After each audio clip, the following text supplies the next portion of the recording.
I'd like to invite to the stage Free Borsi and Santana Rabang from Lummi Nation.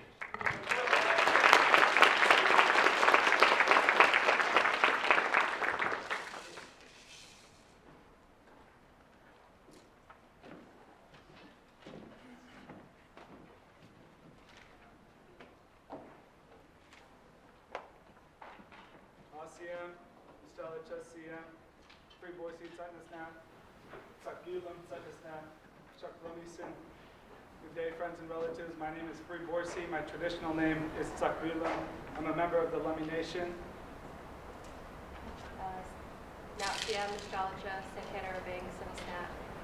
Hello, my respected people. My name is Santana Rabang, and I come from Lummi through my mother and Nooksack and First Nations Tribe Village through my father.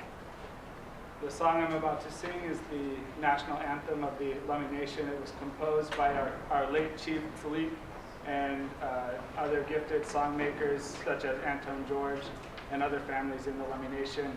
This song brings us right to place. It is the story of our being here, the flood story. If you will, please take a stand, and if you're wearing a hat without eagle feathers, please remove your hat.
Hi, Ishka. Thank you, Santana and Free, for that.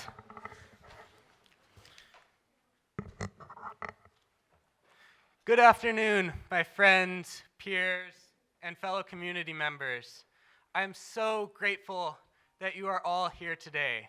My name is Caleb Barville. I am the event organizer and co-director of the Ecological Restoration Club here at Western. Our club is student-led, and the goal that we had when we started the club was simply to bring community members together with a shared goal of restoration and promoting more land stewardship here in the local region. That's where the idea for this event came from, because when we come together as friends, as partners, as a community, that's when we can make a big change. Tonight, we are gathered here to witness the stories and knowledge shared from 6 indigenous women hailing from the Lummi Nation and Nooksack tribe. These women, their relatives, and ancestors have called this land home since time immemorial. For generations, they have lived in balance with the land, guided by deep-rooted knowledge of stewardship and reciprocity.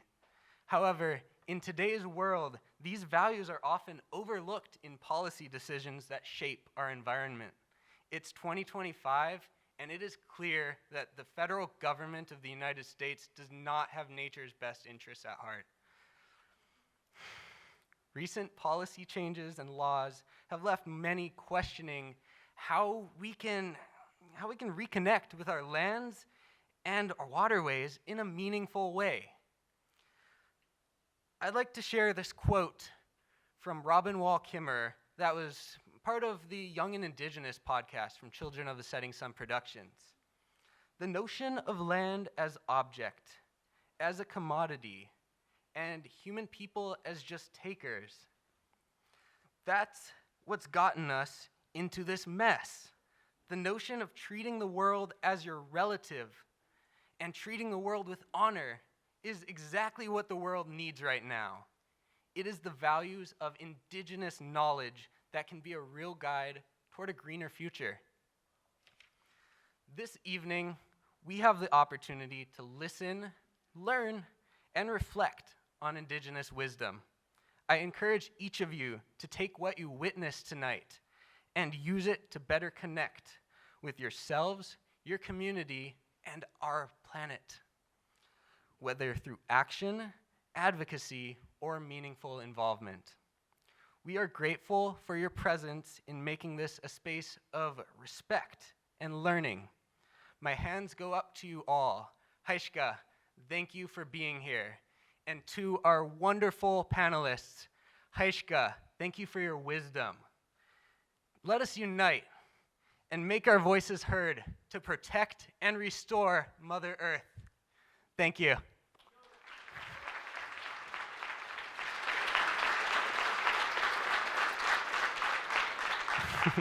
I'd like to invite Squilehele Raynell Morris to the stage now.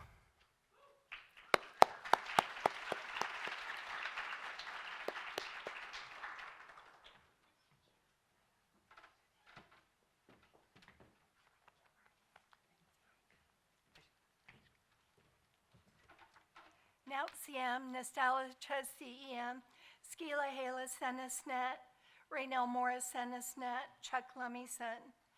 Both of my parents are from Lummi. Both of my parents have played an active role in tribal governance and self-governance. So it comes through our community to each and every one of us. And for you to do your part, we have an obligation to do that. And what we wanted to point out is how valuable our region is. And I wanted to share the Lactamus people's value for the Salish Sea. So you can, if you don't already, understand the importance of stopping the destruction to the Salish Sea and start the healing. And we have seen through the wildfires in California, Mother Earth is giving us some very strong messages. They're warnings. We have hope that if we stand together, no matter what community, no matter what age, no matter what color, it's going to take all of us to do this. The Salish Sea to the Lactamus people is part of who we are, our identity. We have a Lactamus name for it, and it's called Walummi. It is part of the 1855 Treaty of Elliott that deemed that this is part of who the Lactamus people are, and the strong connection to culture and our way of life remains here since time immemorial. we look at our connection to the finned, to the winged, to the two-legged, to the four-legged. They're not animals, they're beings, they're our relation. We have a kinship with them. So the importance of taking care of family is always out front. And then you look at what harms them. It's the quality of water. It's the access to food. And so as far as action, what you can do to protect Palummi is to breach the lower Snake River dams. They are killing our salmon. They are killing our quithalomogen, our orcas. That's one thing that we can do. The other is vessel traffic. We know all of our relations that live in the water acoustically hunt, socialize. And so with all the vessel traffic, they can't be a family, they can't celebrate, they can't connect. This year, the Roberts Bank 2 project on the Fraser River was approved. That's going to be devastating, not only to the Lummi people that harvest there, but to our whole region as to what, before ships even start going over the water, it's the contamination from dredging and digging up that's going to happen. So it's important to know the history of the water. It's important to know the history of the land, whose land you're on, to honor and respect. And it's important to feel that connection, that they're not animals. They're part of our family. They're part of your family. And in connection with that, Skelly Chuktanut.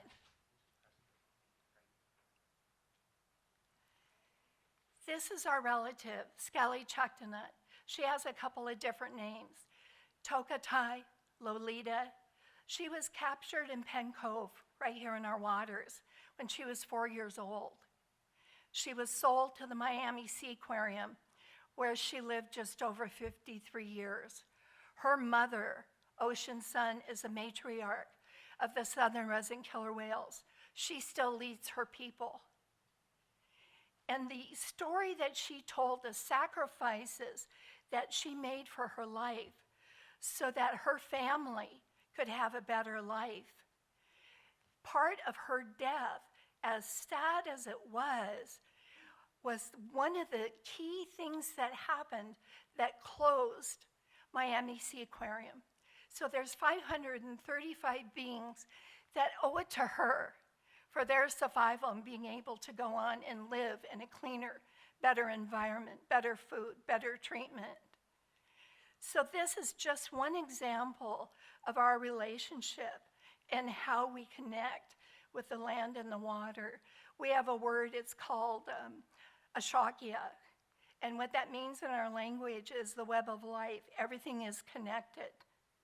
You break or you jiggle one strand in that web of life, it affects the whole. And that's what we're seeing with Mother Earth and in our communities and amongst our peoples right now.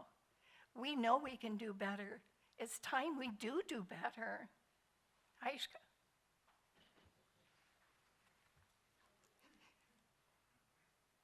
The other, I need help.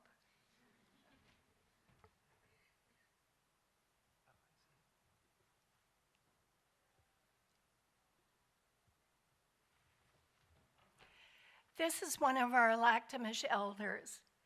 If you haven't heard about what happens to indigenous peoples, male and female, is the murdered and missing indigenous peoples. She's been missing, and in our way, we like to call out her name so she knows she's not forgotten. So if we could say Bessie Lynn James 3 times, call her name. Bessie Lynn James. Call her name. Call her name.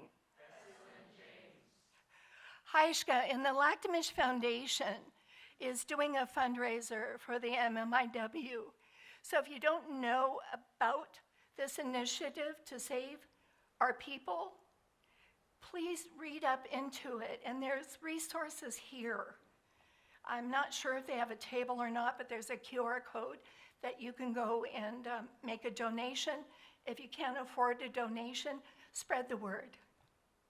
Hi, Shka. I'd love to invite our moderator now, Alexandra Peck, to the stage. Alexandra came down here from all the way up across the border. We are spanning borders with this event. There are no borders here in the Salish Sea. I'd like to welcome Alexandra Peck, historian Dane from University of British Columbia.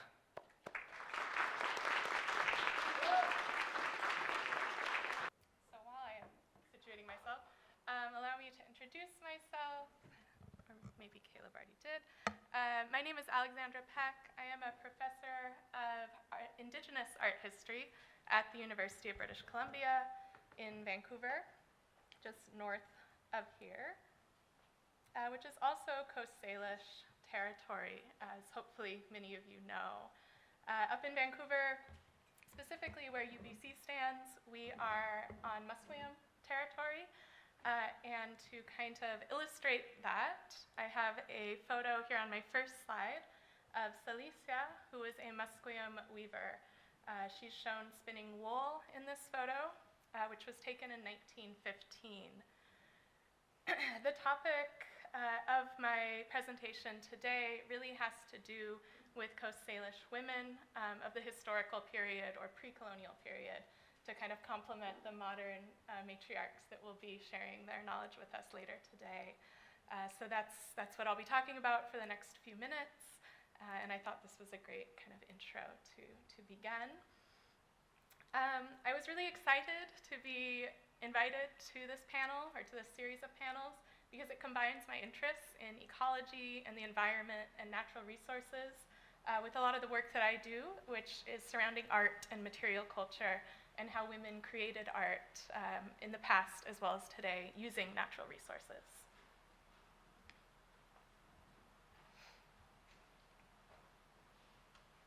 So we don't often see women's art forms, indigenous women's art forms, often classified as art in the same vein as paintings or carved sculptures that we sometimes associate more with men.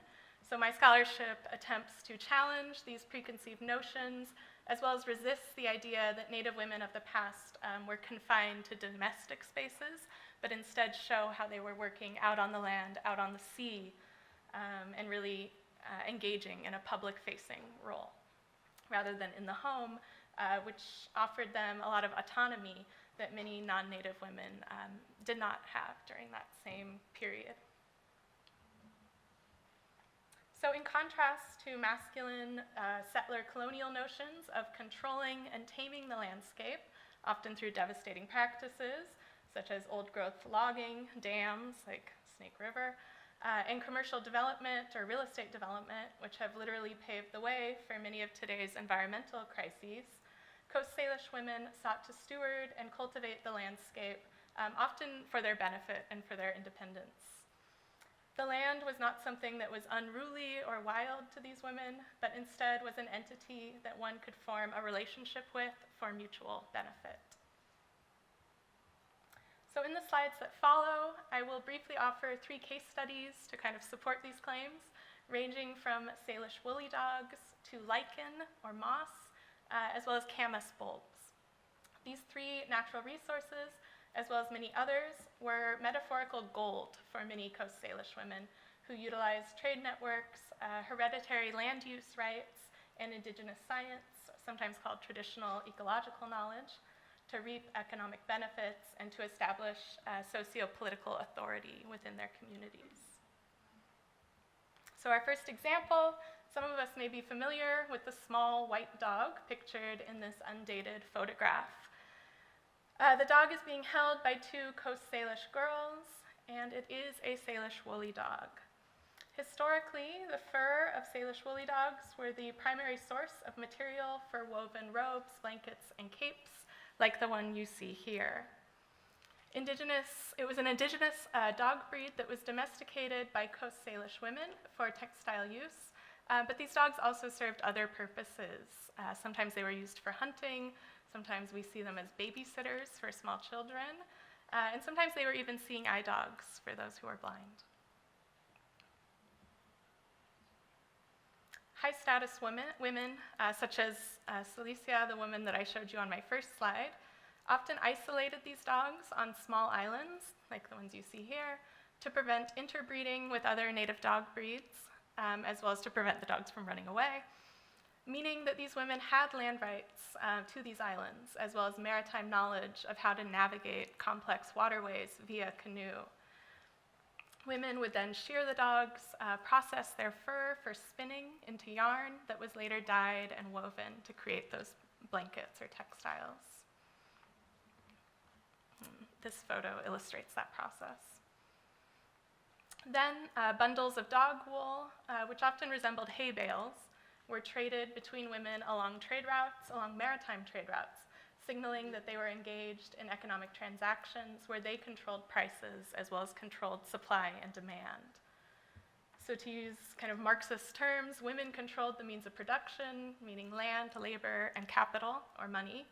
And this was very different from how Euro-American women were used to being treated, as well as how Native women were later treated by settlers and government officials who sought to limit their mobility by creating reservations and stripping women of their wealth by forcing the extinction of Salish woolly dogs in favor of commercial sheep's yarn or wool blankets made in factory.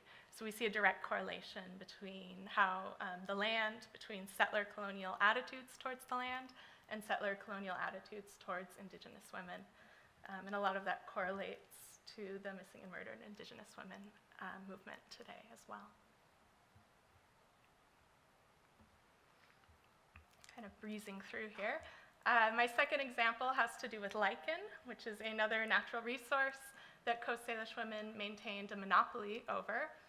This is a long, stringy, moss-like material that most of us are probably accustomed to seeing hanging off of trees. For Native women, lichen was collected using a pitchfork-like tool and then rolled into bales, much like the woolly dog fur, much like those kind of hay bales. This activity necessitated traveling into deep forests as well as to high elevation areas where certain women had ancestral rights to harvest with their female family members. So there was a lot of bonding as well as notions of property rights that went into this activity. Bales of lichen were then traded across the northwest coast, well into Montana as well, farther east, via these giant lichen trade networks, which is something that I'm currently researching and very excited about. Lichen was a very hot commodity in this area because it could produce brilliant neon yellow as well as neon green dyes, which were then used for dyeing wool or fabric. This was done through a process of soaking and boiling lichen and then changing the pH levels of the water solution to bring out different colors from the exact same type of lichen. So you see an example of that here on this slide. And this really reveals that Native women were also chemists in their own right. This practice is still being performed today. It's making quite a comeback, actually. And in addition to using lichen for dyes, lichen could also be woven to create lightweight coats or pants. It could be stuffed to create pillows or mattresses. Or lichen could even be eaten after repeatedly boiling and cooking lichen as a survival food. Its flavor wasn't the most palatable, and it's also toxic unless properly prepared. So women had quite the expertise regarding this resource. And this brings us to our last natural resource, which is camas.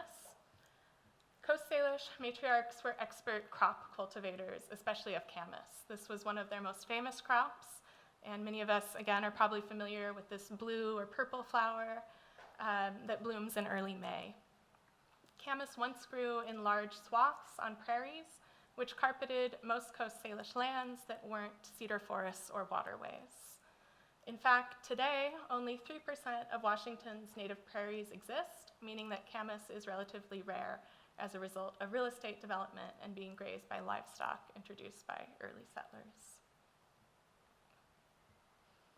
Like the islands used to house dogs and the mountains where lichen grew, women also owned rights to specific camas or prairie plots meaning that they would plant and harvest different varieties of camas. So they're involved in horticulture and cultivation. Camas trade networks also existed, with women seeking high-quality bulbs from other Coast Salish tribes and then moving piles of bulbs via canoe to experiment with new camas varieties, often that were hardier, that were tastier, or that were more colorful. So this is really horticulture at its finest.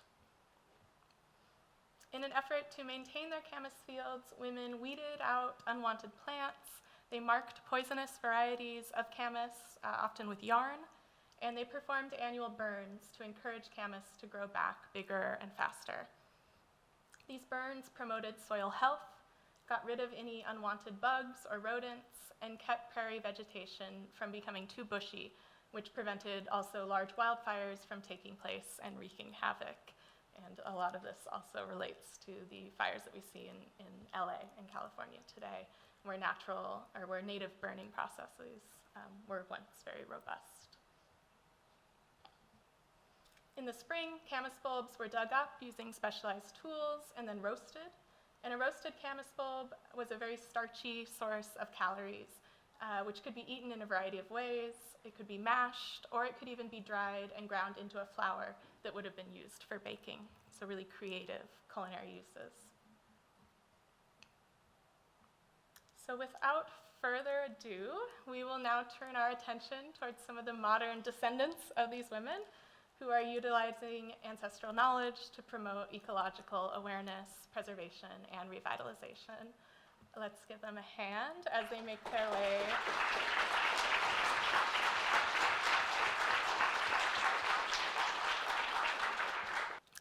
So, welcome, everyone. Thank you. Thank you. I knew your mother briefly, Ramona Morris, and some of you in the audience may be familiar with that name as well. If you're not, you should be.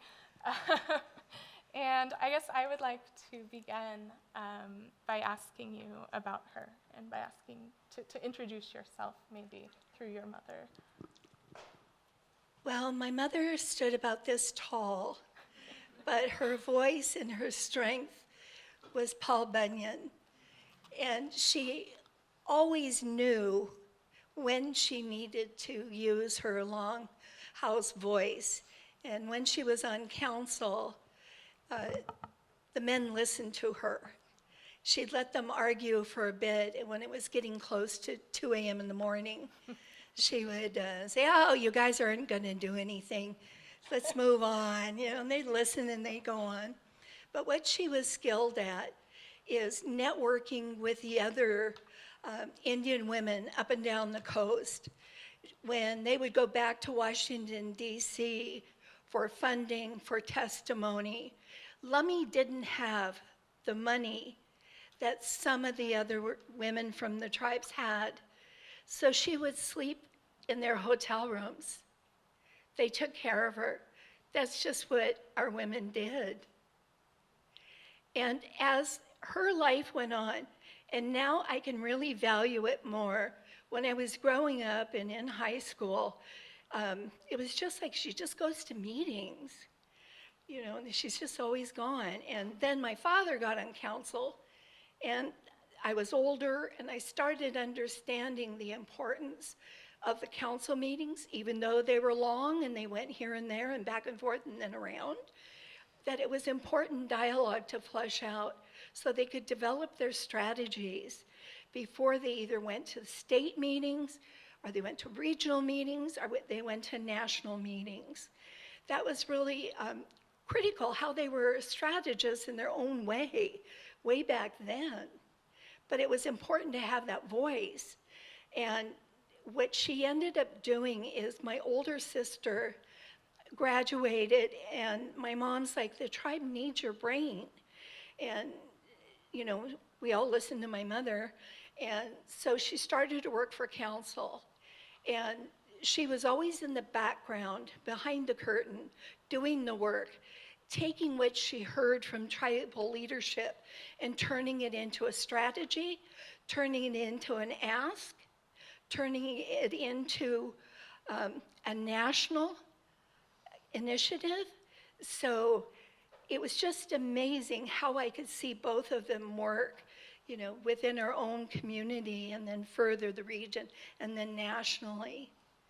And I value, and I wish I would have spent more time listening to their stories when they would be politicking, you know, from house to house. And it just was then I just thought, gosh, they just talk a lot. But now that I'm older, I understand to come to a consensus, and that's how our tribe works. The leadership, the government, it has to be a consensus. So it takes a lot, but it ends up being a good thing for the people if they follow that same path. Thank you. Speaking of government and politicking, for those of you who don't know, you were, and correct me if I'm wrong, the first Native American to serve in the White House under President Bill Clinton's administration, beginning in 1997? Yep. Is that correct? Okay.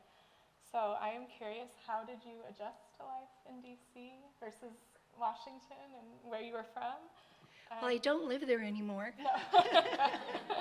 As well as if there were any particular maybe struggles you faced as a Native woman in that position, or if there were certain things you brought to the table that maybe some of the white men you were surrounded by didn't have. There were just a few white men there.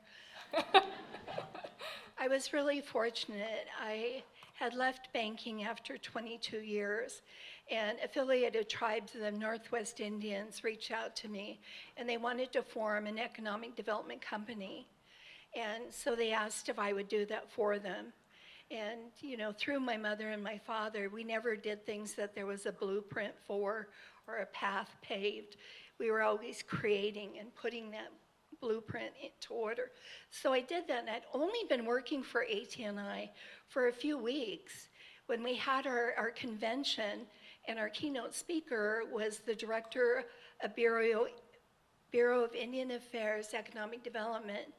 And she was telling him, geez, I sure need to find a Native banker, someone that knows mortgages and finance.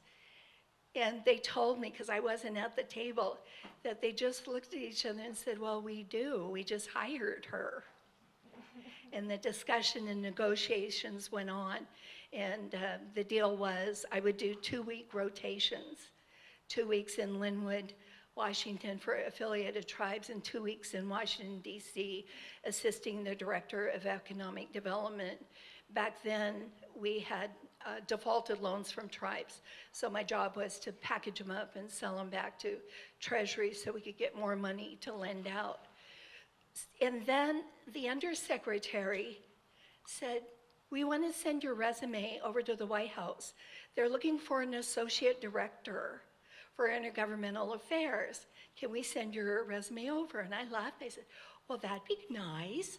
You know, and so they did that, not thinking it would ever go anywhere, because that was never an aspiration or a goal. But they offered the job, and I talked to my parents, and it was, you have an opportunity to take a seat and be the voice for the Indian people that are not in the White House. You can see how the internal system works, because I was on President Clinton's team.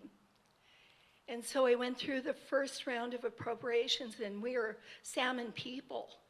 And what happened there was the Pacific Northwest Salmon Treaty.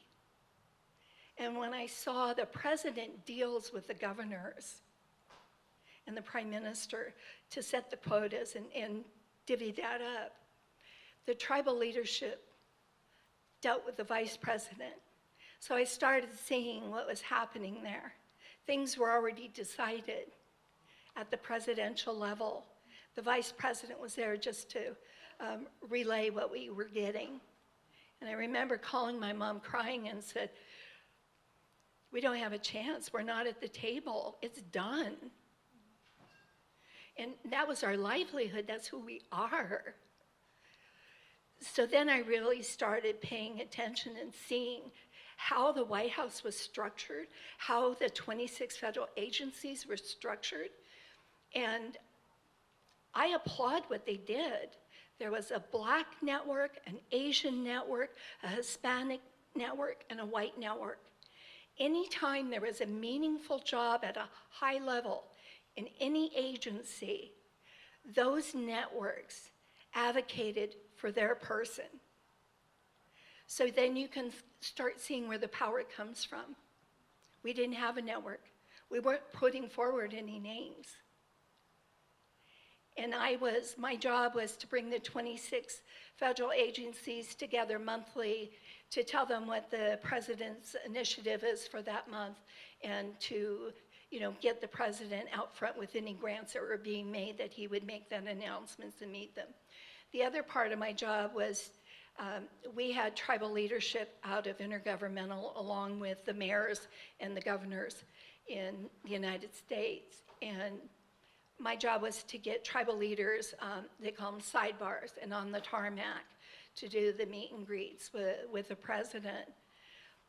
And there's a lot of things that President Clinton didn't do well, but there are some things that he did well. And he always knew what tribal leader was known for what, and what was most important to their tribe. And so, that was my job, is to, do the dossier on that group, but he nailed it every time. And so the other parts of it, I went through impeachment with him. That was awful. I had to go through very violent picket lines. I had dark hair then, and they would always yell at you, Monica, did you bring your knee pads? Monica, where's your blue dress? And we were on a gag order. But what that did is that created a lot of 24-hour nights. We were getting all the elected tribal leaders, mayors, governors, to hear the communications from the president as to what was happening with the impeachment and how they could help. That was really one of the most awful things I've experienced in my life. And then I was on the Y2K Council. And if any of you remember, it was a worry that the whole financial industry globally was going to stop, and there'd be all this theft and money, and then there was going to be all this community uproar because there wasn't going to be electricity or computers and the banks, and on and on and on. So we would go through that with this council. And I left the White House in December, right before Y2K. And as you remember, not much happened at all. And we spent hours and hours, and just all high levels of people, strategizing and trying to work on that. And so I moved to New Mexico. So that was just an amazing thing that I am grateful I had that opportunity. I am grateful that I got to witness and come back and tell tribal leadership what they could do better. But I'm so grateful to be home. On that note, I'd like to come back to what you were talking about earlier with the orcas, the slide that you showed. Talk into microphone, thank you. And before this event started, we were talking in the audience a little bit about the arc of a career and how you can wear many roles throughout your life, and some of them are unexpected. So I'm wondering, because you have led the charge in many ways for the return of the southern resident orcas, and so I'm wondering if you could elaborate on how orcas are connected to Lummi culture, as well if there's any instances or stories related to women and orcas. Well, Skelly Chuktanut was brought to the Lummi Tribal Council, and I worked in the Sovereignty Treaty Protection Office, so it was given to us to research. And so party to knowing that the state issued a permit to capture and sell them, they're our relative, we were not consulted. That became a theme with our tribe, with all these things that were happening with the state and the federal government. There wasn't meaningful consultation.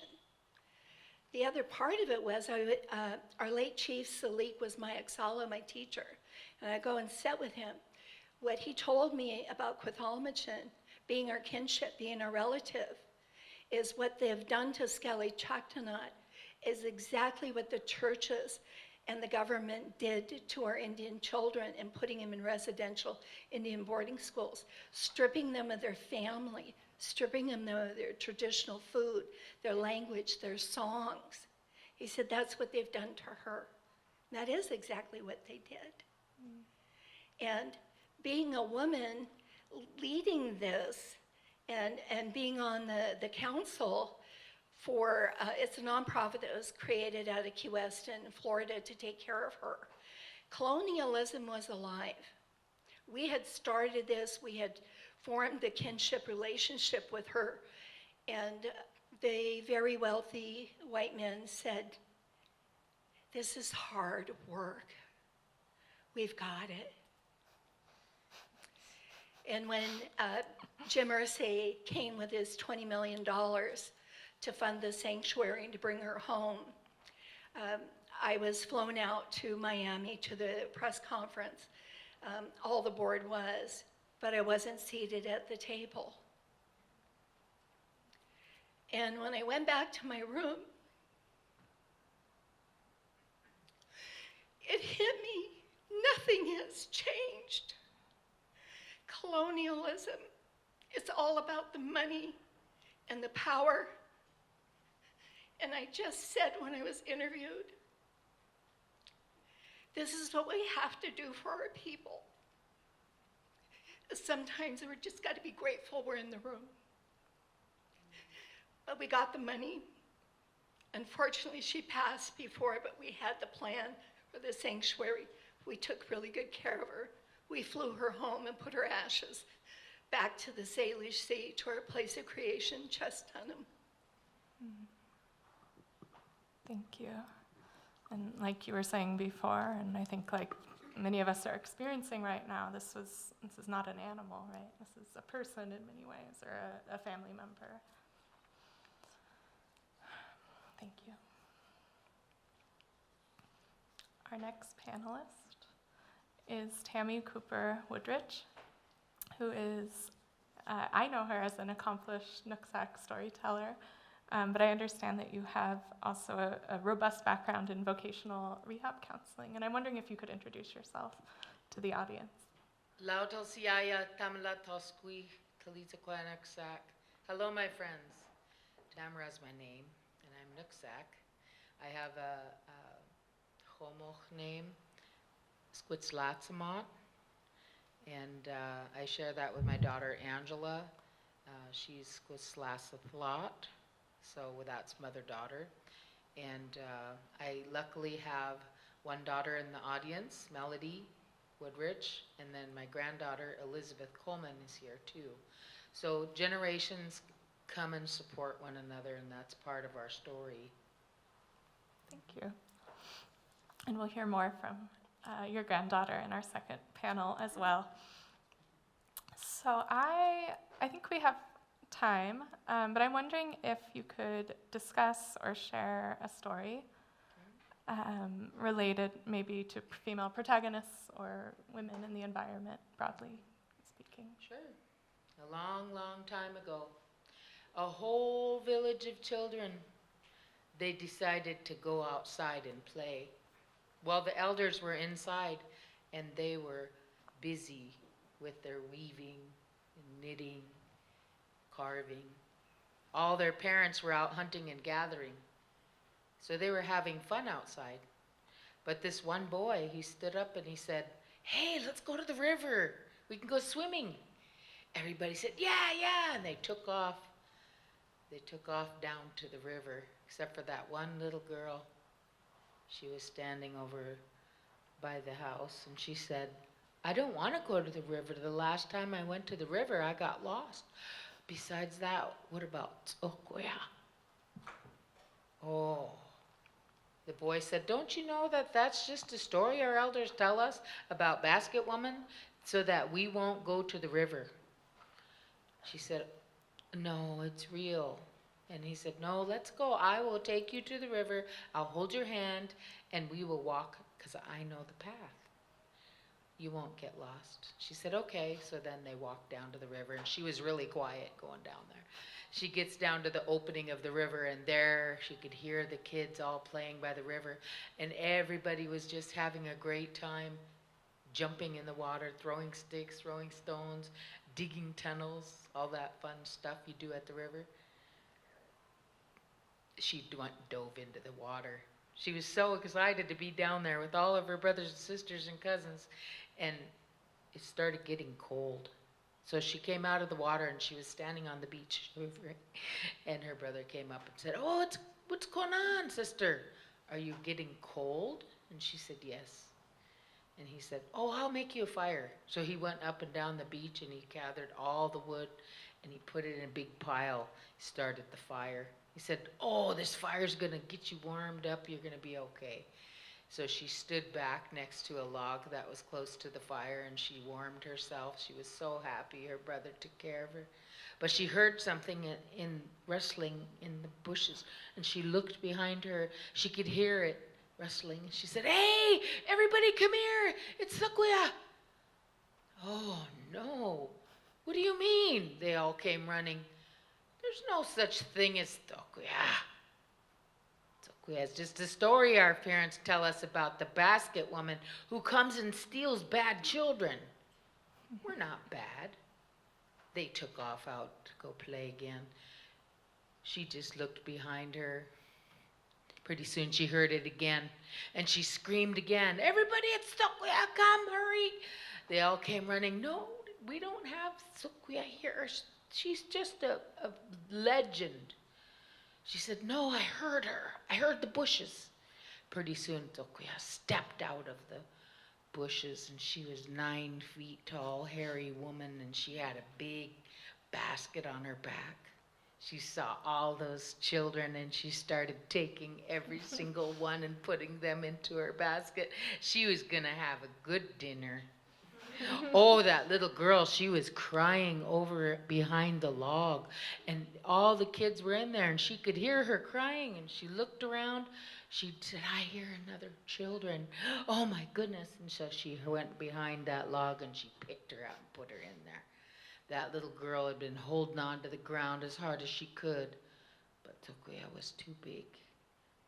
All the kids were inside there crying. She said, hey, I have some rocks. And they said, so? She said, don't you know that Grandma uses a rock to soften the leather? Or soften the leather too, but soften the cedar. And they said, we can use rocks, and we can rub it on the cedar, and we can make a hole. So they all began rubbing the rocks on the cedar, and then a hole opened up, and they all jumped out.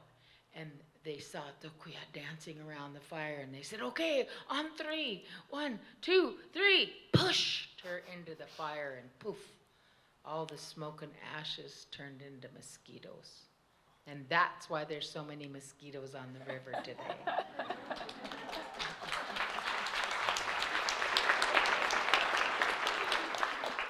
So that is a protagonist. Tokuya is a legend, or a person who she's almost not there, kind of like Sasquatch, right? Mm-hmm. And so we think about her as a woman of power because she takes bad children. She helps keep the land and our minds straight so that we can come together and follow the rules, right? She is sort of like a matriarch that governs our children, keeps them in line. So we know that that can be a part of the story of the women of our community, because our elders get up and talk. And as you just witnessed, we have very many stories that have power. And so when the stories are told and you listen intently, where are you going to find your lesson? When I go to schools and they tell that story, kids say, well, there's no such thing as a Tokuya. And then another one might say, well, when I go down to the river, I get bit by a mosquito. And then, you know, it itches for days. Well, when somebody says, I got a mosquito bite, I say, oh, were you being good?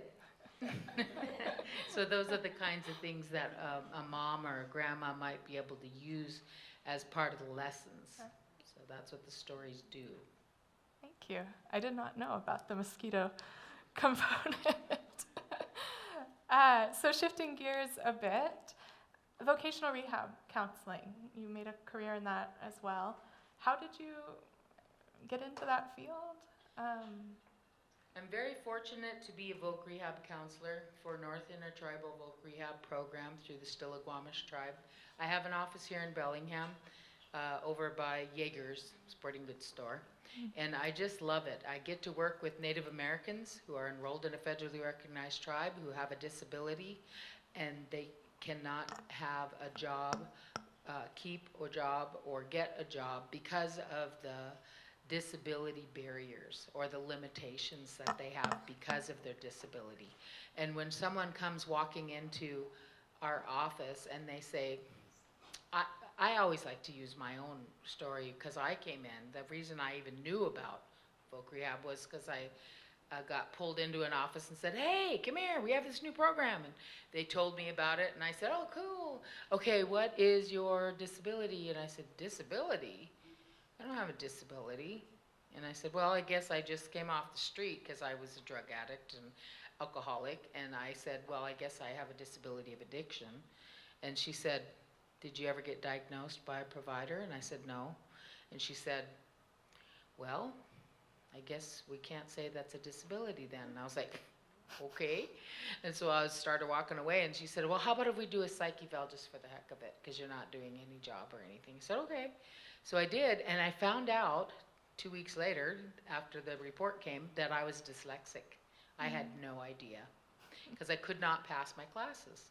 Because I had been at the Northwest Indian College, and I couldn't pass my math classes. And so she went to the college with me. She helped me to get some services to help me go to college and come out of it. And I said, when she said to me the very first meeting, she said, what kind of job do you want to do?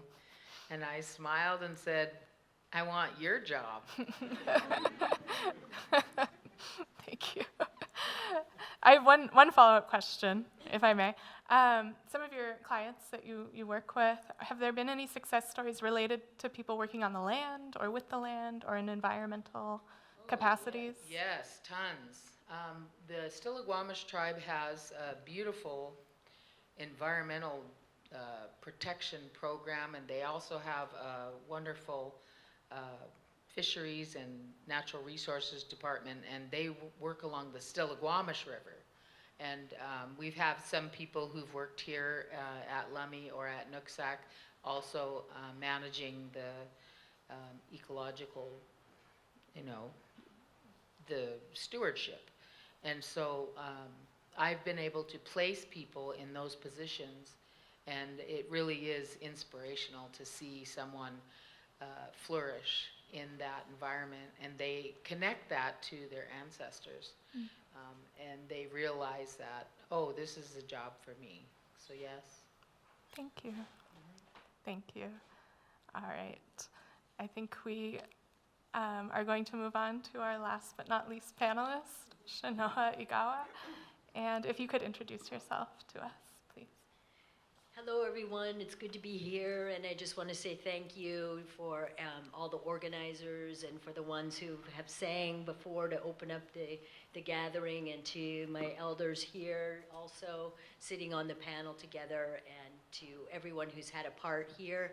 My name is Shanoa Igawa, and I come from the Lummi and S'Klallam Nations, and I live in Kingston, Washington, and my great-grandmother and great-grandfather came from Jamestown, S'Klallam, over in Port Townsend. And back when the reservation was being established up here at Lummi, they had an auntie who lived in the woods by herself, and she asked the family to come over and be with her because she felt lonely and isolated in the woods. And so my great-grandmother, Aurelia Celestine, told me that when she was a little girl, her brother, and her parents moved. They traveled by canoe from over in the Port Townsend area and traveled up to Lummi with their belongings. And They became Lummi tribal members, but we have actually Jamestown blood, and we also have Klamath and Flathead blood, she told us as well. And so my grandmother and one of my aunties were 2 of 9 children that moved away from the reservation. And we had a story that came with our family. I'm part of the Swan clan. And my grandmother was telling me that back in that time when they moved into the woods up at Lummi, that there was a pond, and the swans would come through every winter, and you still see that down all the way down to Mount Vernon, and the snow geese and the swans come through, and she said they would come and they would stay there for a period of time in the winter, and then they would travel on again. And one day her father told the 2 kids, they said, "You kids stay away from there, there's something that's going on and you need to honor and respect the place." She said she woke up early one morning soon after that, and the 2 swans had come back, and my grandfather was out there with them, and the swans were circling overhead, and they were telling him, "These are our names. Our names are Solailitsa and Sololitsa. And this is the last time that we're coming back, and we want to share our song with you." And so they were flying over the little house in the woods there over the pond, and they were singing the song, one of our family songs. And so that's how I like to introduce myself, because it gives me the strength of my grandmother and my grandfather, and I feel them when I talk about them. And I feel like, as we stand and we present ourselves, we come from a long line of relatives and ancestors, and we are that continuation. So just wanted to acknowledge my family, and just one of the many beautiful stories. Like, I know you carry a lot of stories, and I just, those are our teachings. Those are our, how do we guide our life? How do we know what it is to be a good person? How do we know what is not the right thing to do? And we learn from the teachings that are in the stories. So this is one of the things that I wanted to share. Thank you. Thank you. I've done a lot of work with Jamestown, so I'm really happy to make this connection. And if any of you don't know about Jamestown, it's a fascinating history of that community, so I encourage you to look into it. But this leads me to my main question, which has to do, again, you're talking about your family and kind of migration up to Lummi via water from Jamestown. And now, we're in a country in the US here with immigrants, refugees, settlers, indigenous people, many of whom have been displaced, from their communities. And so I'm wondering how we can become better connected to the places that we live in if we don't have a deep-rooted history to that place. And if you have any insights. Yes, so I feel like the purpose of this gathering here, and just the generation that's being represented in this room, there's more than one generation, but the younger generation, I say thank you to you for your concern, for your care, for your respect, for wanting to do something.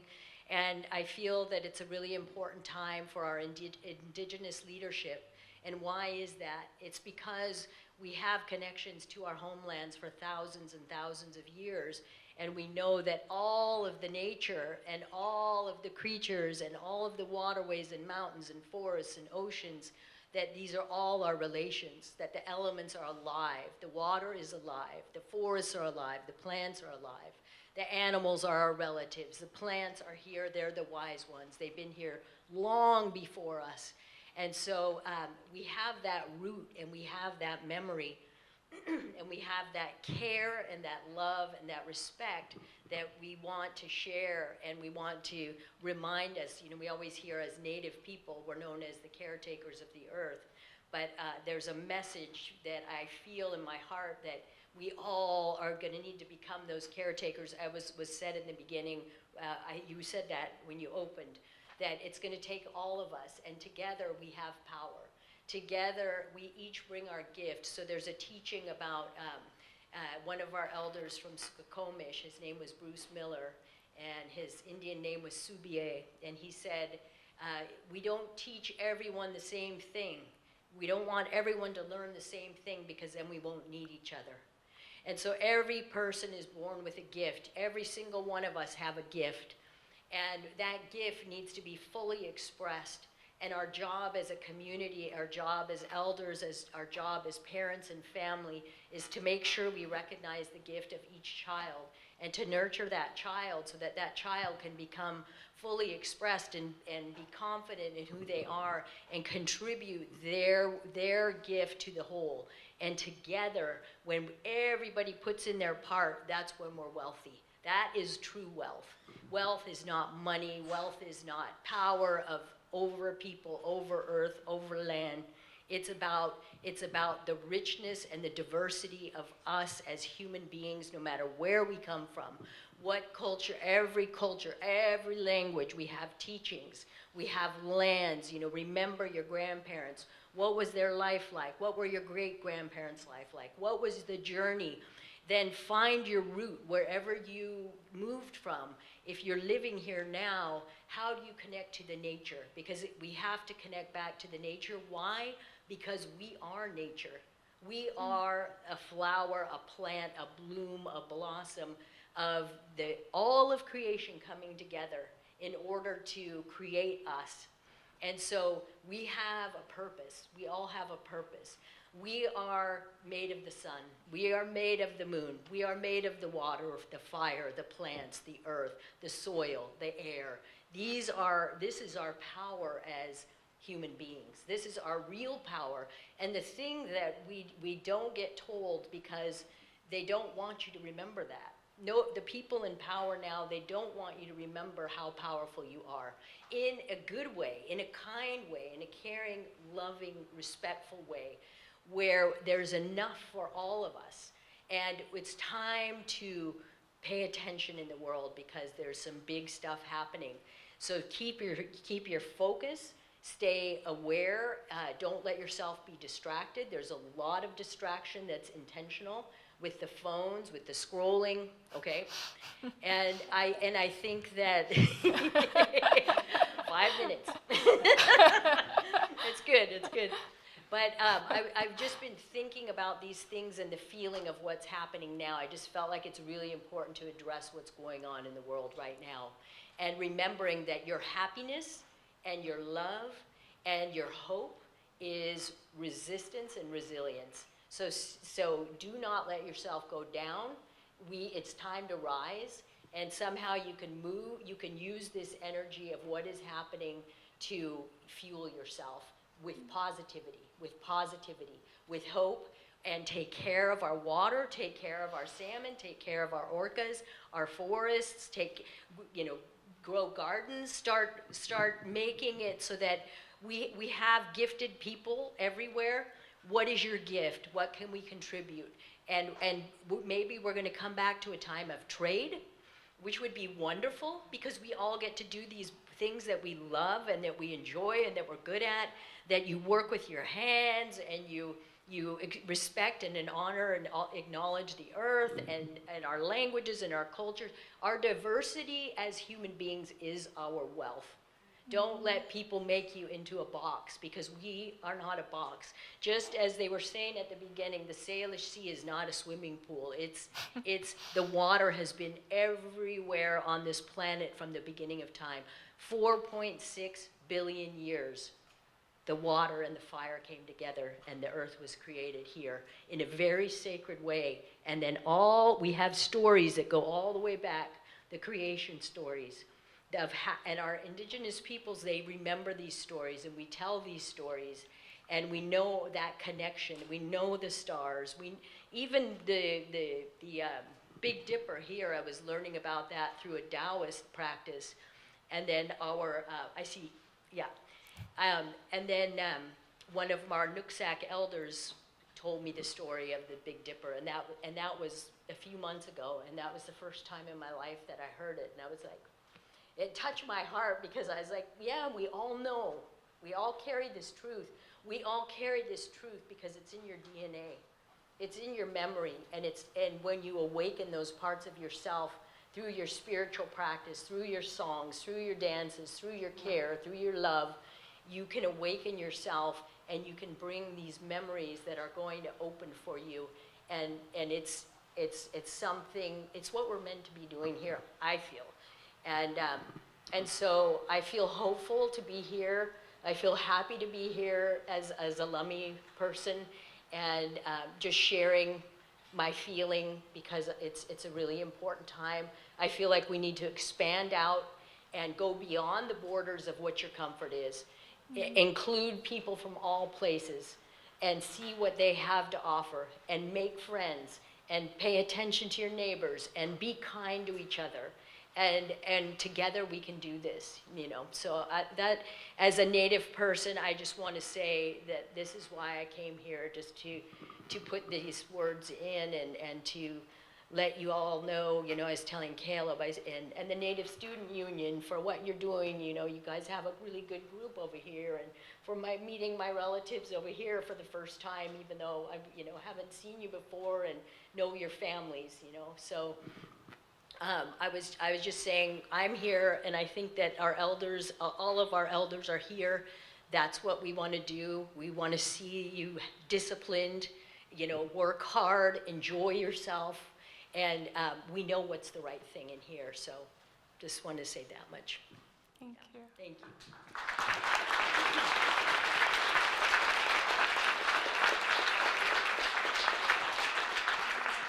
Thank you for sharing those teachings with us. I felt like I should have been writing them down to share with maybe some of our world leaders who I think really could benefit from what you just said. Maybe they'll watch the Zoom version, I don't know. But I mean, yeah, our strength is in our diversity, right, and in those individual gifts that we have.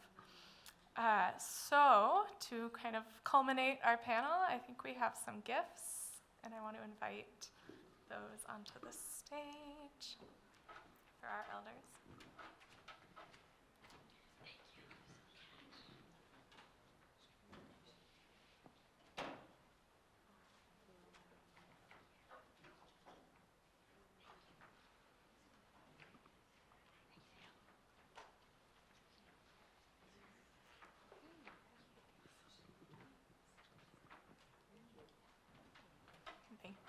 Thank you. And we also have time, do we have 15 minutes? Okay, about 15 minutes, sorry, for audience questions. So we have audience questions. Do we have questions from Zoom as well? Okay, we'll have some. So if there are any questions from the audience, we can take a few of those for our panelists, if anyone wants to go first. Say a real quick, it's about a hunter and his two dogs, and so it forms part of the Dipper. And it's that man and his two dogs, and then there's a whole other part of the story too. So, yeah, they'll just give you a little tidbit there. A taste. But it's also, I want to say, the Dipper, and I think our people know this too, that the first star in the Big Dipper connects to the North Star. And so when that Big Dipper is turning through the 4 seasons, it's gathering all the energy from the universe. And so it's building, so when you connect with those stars, then you can tune into the energy of this greater power that we are from. So a lot of our Native people say we're the 5-fingered people, we're connected to the stars. And so, yeah, so the stars hold a lot of power there. Thank you. Another question behind, yeah. Oh, we do have a mic. You're here today as elders, and I wanted to ask you, what brings you hope and joy in the upcoming Indigenous women that you get to see? Awesome question.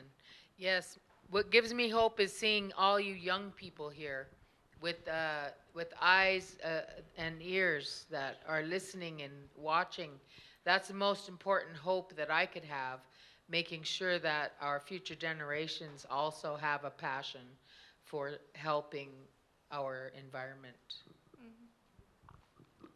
I agree with that, and I think the other thing is when you can connect with your spirit and your soul with something, you'll work really hard to achieve that. And I see the faces, and I agree. It's impressive that you're all here. Aishka.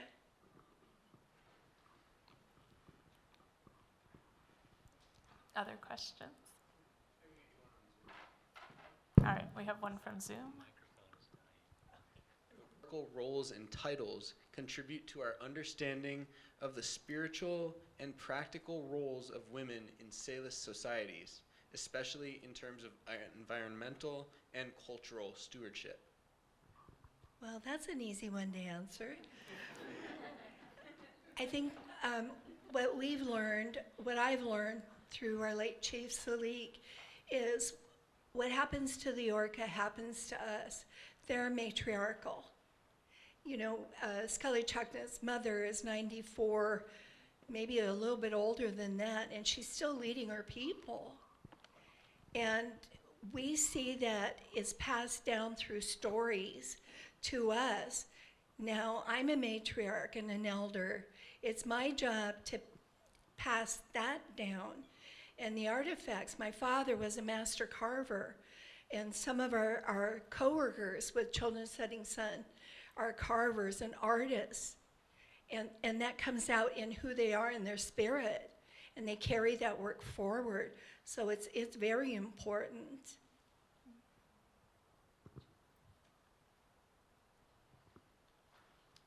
I kind of remember all of the question, not quite, but it was kind of detailed. But I'm just thinking about the way that our people would make things, and how the world is today, where we kind of live in this throwaway culture. And before, there was a connection to every material, to the woolly dog, to the cedar, and still today there is. It's not in the past; it's living. And so the making of things that have a purpose, that are also filled with the art and also have a spirit. And so this is the difference in respecting, and maybe how we can change this culture of over-consumerism, remembering that you could make one thing and you could use that all your life, and it had all the beauty and all the symbolism and it held the spirit of the materials that it came from. So just thinking about that. Mm-hmm. Yeah. Thank you. Good question. Yes, right here. Oh, 1 minute. That you partake in every day, or even just frequently, to maintain your relationship with the land and your values that you practice?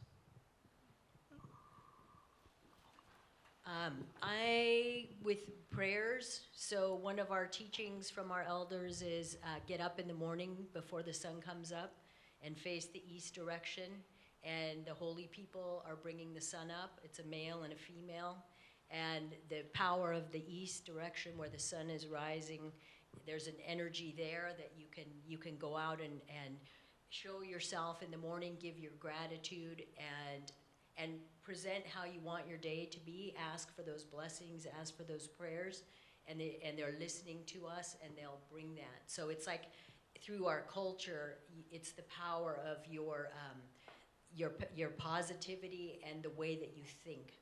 And so your prayer is it's like showing you how to make your life, because your prayer is it's gonna be that way. They always say, the way you pray, it's gonna be that way. So make it short and to the point so that you can remember it, and when you arrive, then you can move on and again. And then also just Qigong, which I found, been learning, and it's a Taoist practice. It's like Tai Chi, and it's also very nature-based, and that has really been something beautiful too. And ceremonies, lots of ceremonies as well. Every morning I wake up and I recognize the Creator and know that I'm only a small piece, but I also, in the same breath, I recognize the importance of the gifts of my children, my grandchildren, my great-grandchildren, which I have 4 now. And so I remember that I'm supposed to be praying for 7 generations out, because someone prayed for me 7 generations back. So that's what I do.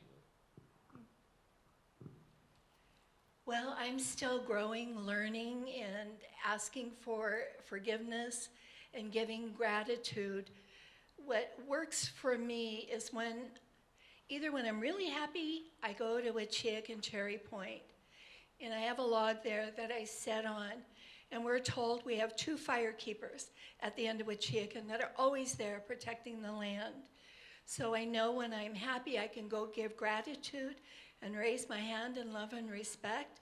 And in turn, when I'm suffering or I'm lost, I go and ask for guidance. And I was told years ago, take a picture, because I'm kind of a doubter. I'm more of a, banker analyst kind of a person. So when I was going through my teachings, the ancestors said, take a picture, we're here. Do it. I do it every time, and it brings me to tears. I feel like, oh, I'm such this faulty grandma person, and they're here for me. Really? I'm so fortunate and lucky. So I tried to pass that on to other people, that if you don't have someone to talk to confide in, and get solace from, do it for yourself. Find your place of prayer. Be honest, give gratitude, ask for guidance. Thank you so much. Wait, one more? Okay. So one thing that I've been running into as an issue is that a lot of people around me sometimes don't want to recognize their gifts that they have or like work on them. And I think it's hard times for a lot of people. So how can I support my neighbors or like friends or family that have a hard time curating those gifts or trusting in themselves? My way is just to authentically listen. I talk with my face, so if I roll my eyes or I act like, I know that, and that's not what they need. They need you to be authentic and hear them. They're not asking for validation, they want you to hear them.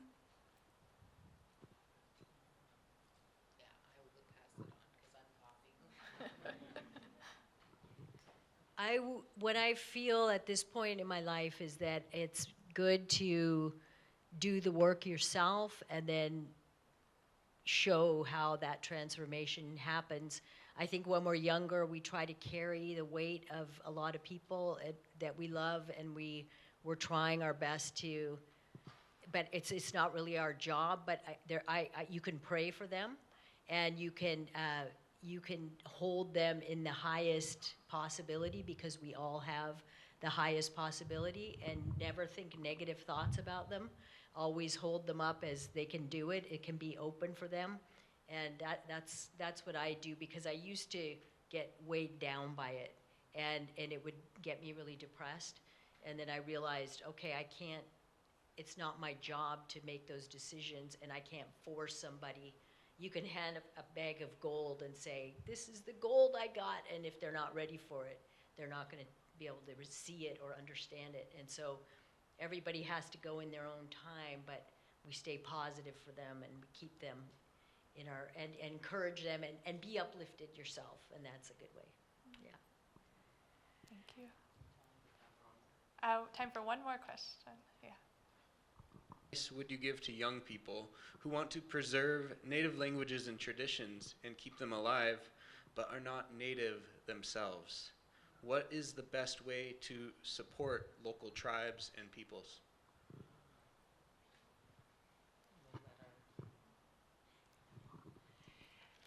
I've been asked that a lot, because we did a documentary on Skelly Chucktanut and been all over Canada and the US with that documentary. And that's one of the key questions people ask. What can I do? What advice do you have? And they're non-Indigenous. But for me, it's a couple of things. It's to find out whose land you're on, learn about them. Most of the tribes have a cultural department. Most of the tribes will announce on a calendar open ceremony, open doings that you can go and witness and learn. And don't be afraid to ask questions. You guys aren't, that's great.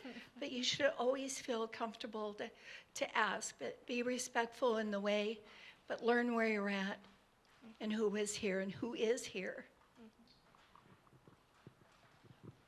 Does anyone have anything to add? That's a great, I think, point to end on. Can I make one invite? Yes, yes. I work for Children of Setting Sun Productions, and I want to invite everybody and all those that are tabling to our Earth Day rally. It's April 22nd, We now have the Mineport Gallery and Building that will be closing the street right in front of there, and we would welcome you to come and listen to our speakers, listen to the music, and let's just stand together. Haishka. Thank you.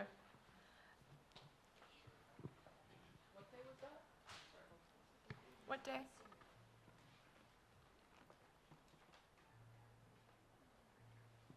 This is a song for all the ancestors from everywhere that we all come from, and just calling upon the strength and the love and that connection here for everyone.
Thank you so much, everyone. We'll take 25, 30 minutes to have a lovely meal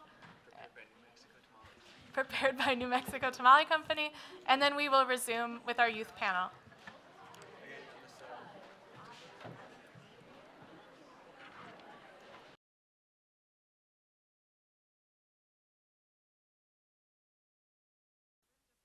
A hush fell. We would like to begin our next panel, our second panel for the evening, which is our youth panel. There will be 3 speakers. We'll follow the same format as before. So I would like to invite our 3 youth speakers to come up to the stage and to take a seat.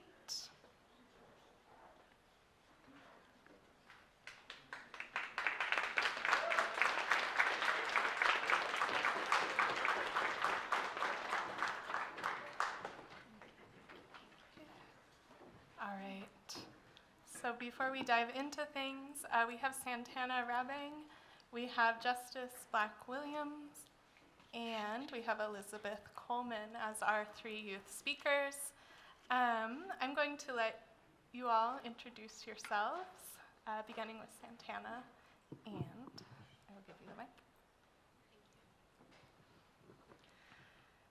Nautsiam Nostalgia, Santana Rabang, Sunasnat.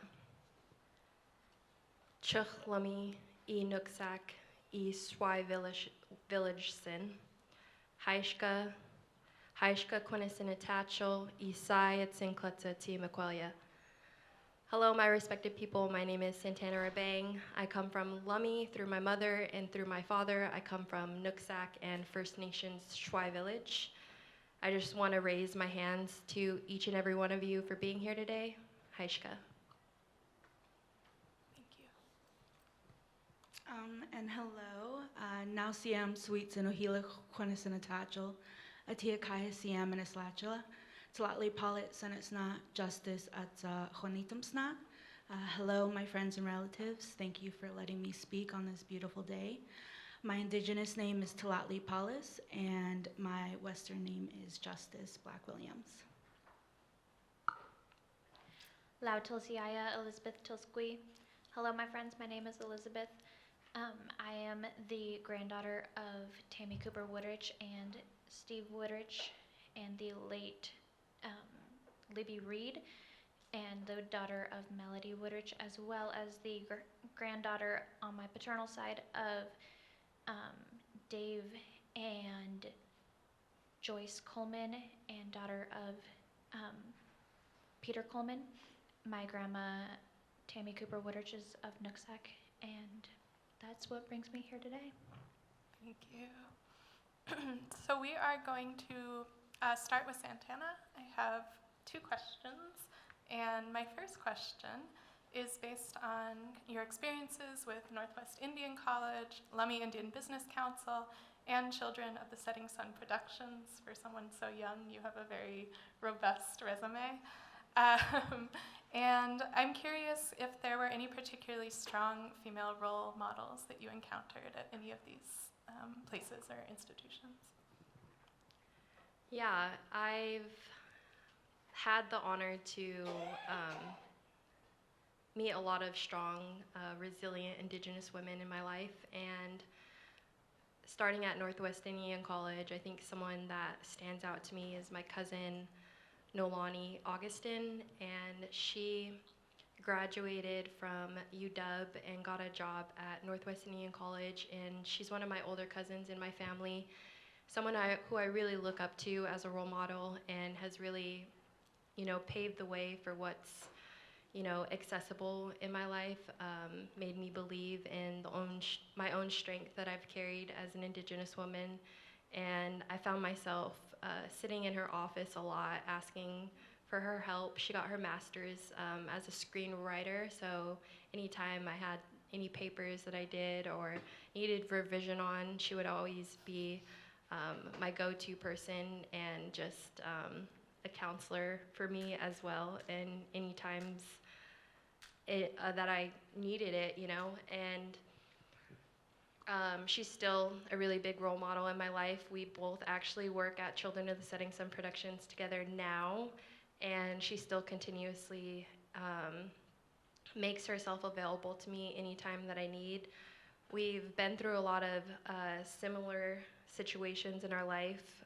She took in her younger siblings at a young age. I took in my younger siblings at a young age as well.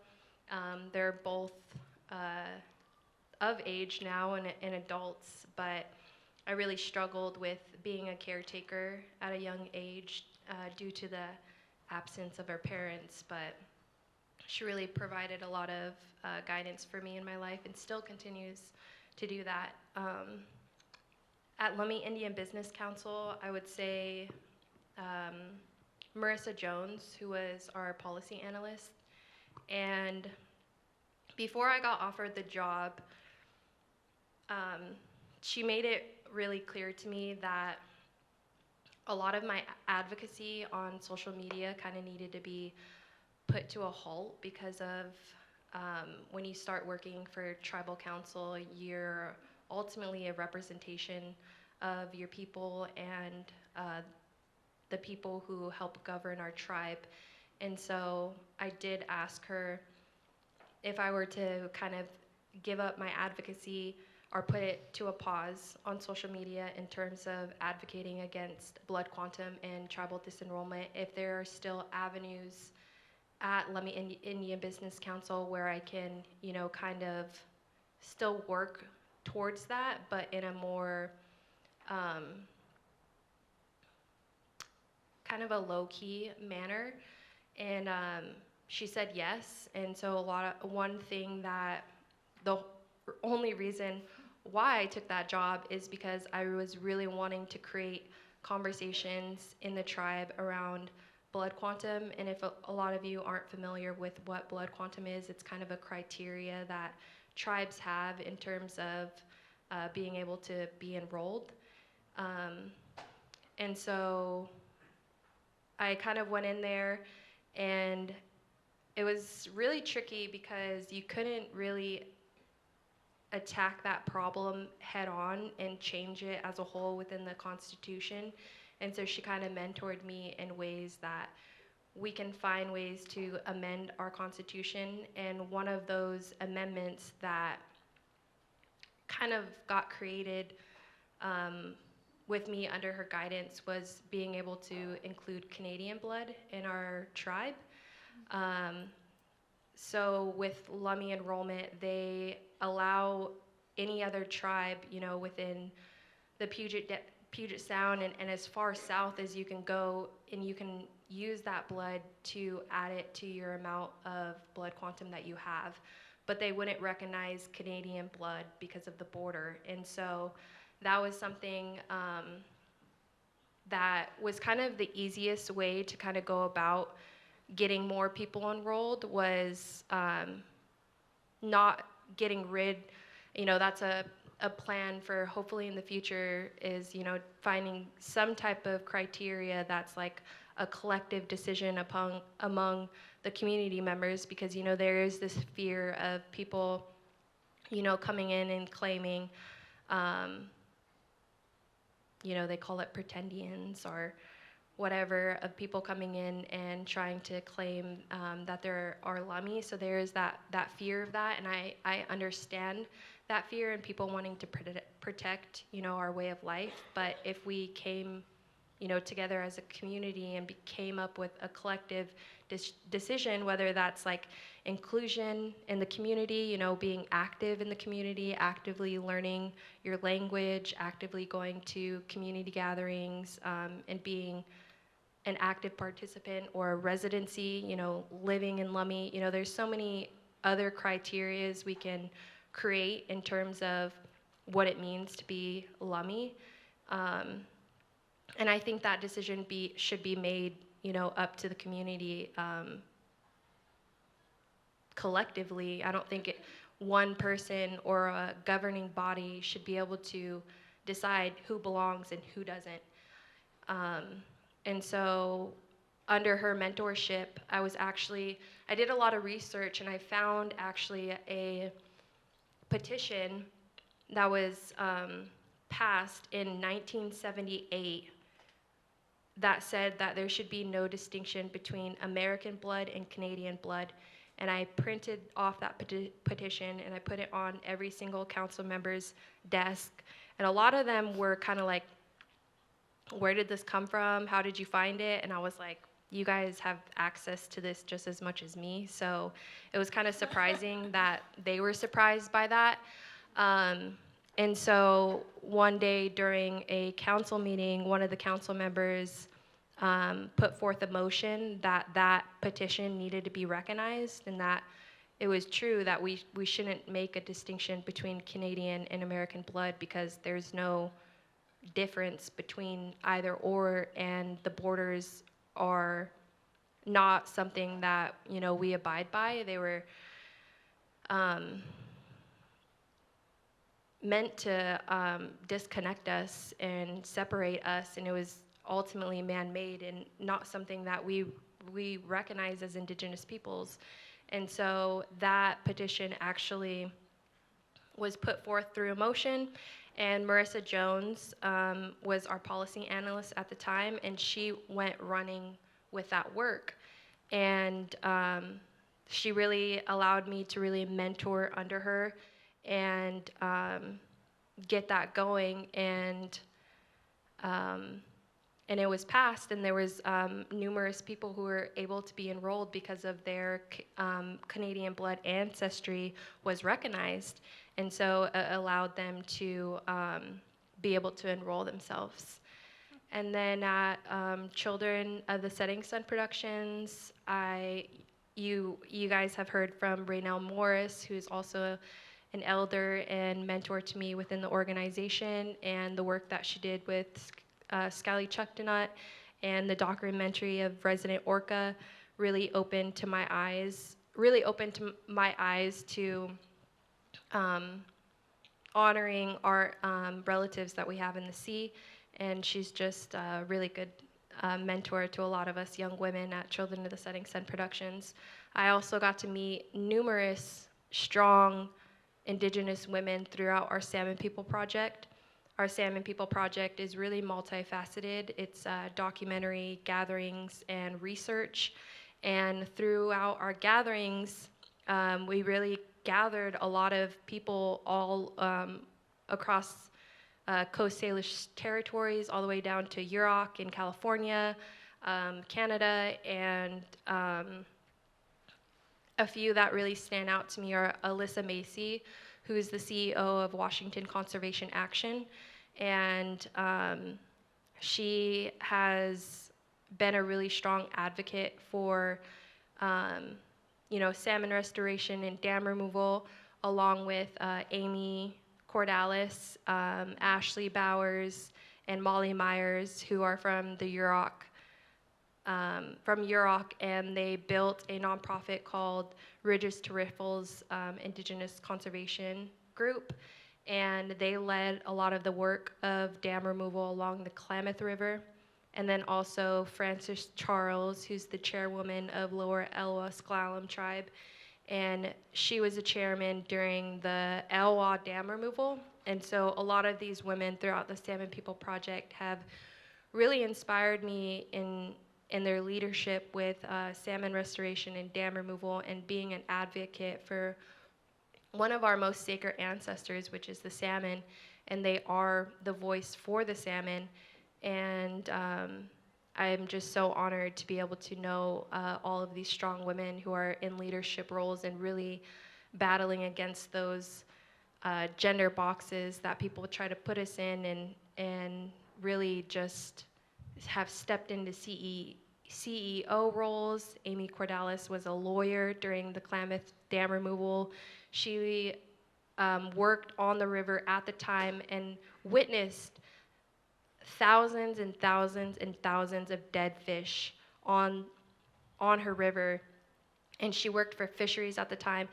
And she went off to law school and became a lawyer, and then led those fights of dam removal along the Klamath River. So I'm just really honored to be able to get to know all of the strong women that we've met and gathered during our Salmon People Project. And I really encourage you all to, watch any of our work regarding salmon. You can find a lot of our work from our Children of the Setting Sun Productions page on YouTube. And I just really encourage you all to look into that project a bit more. Thank you. And you mentioned Frances Charles, who is a force that we all should be familiar with if you're not already.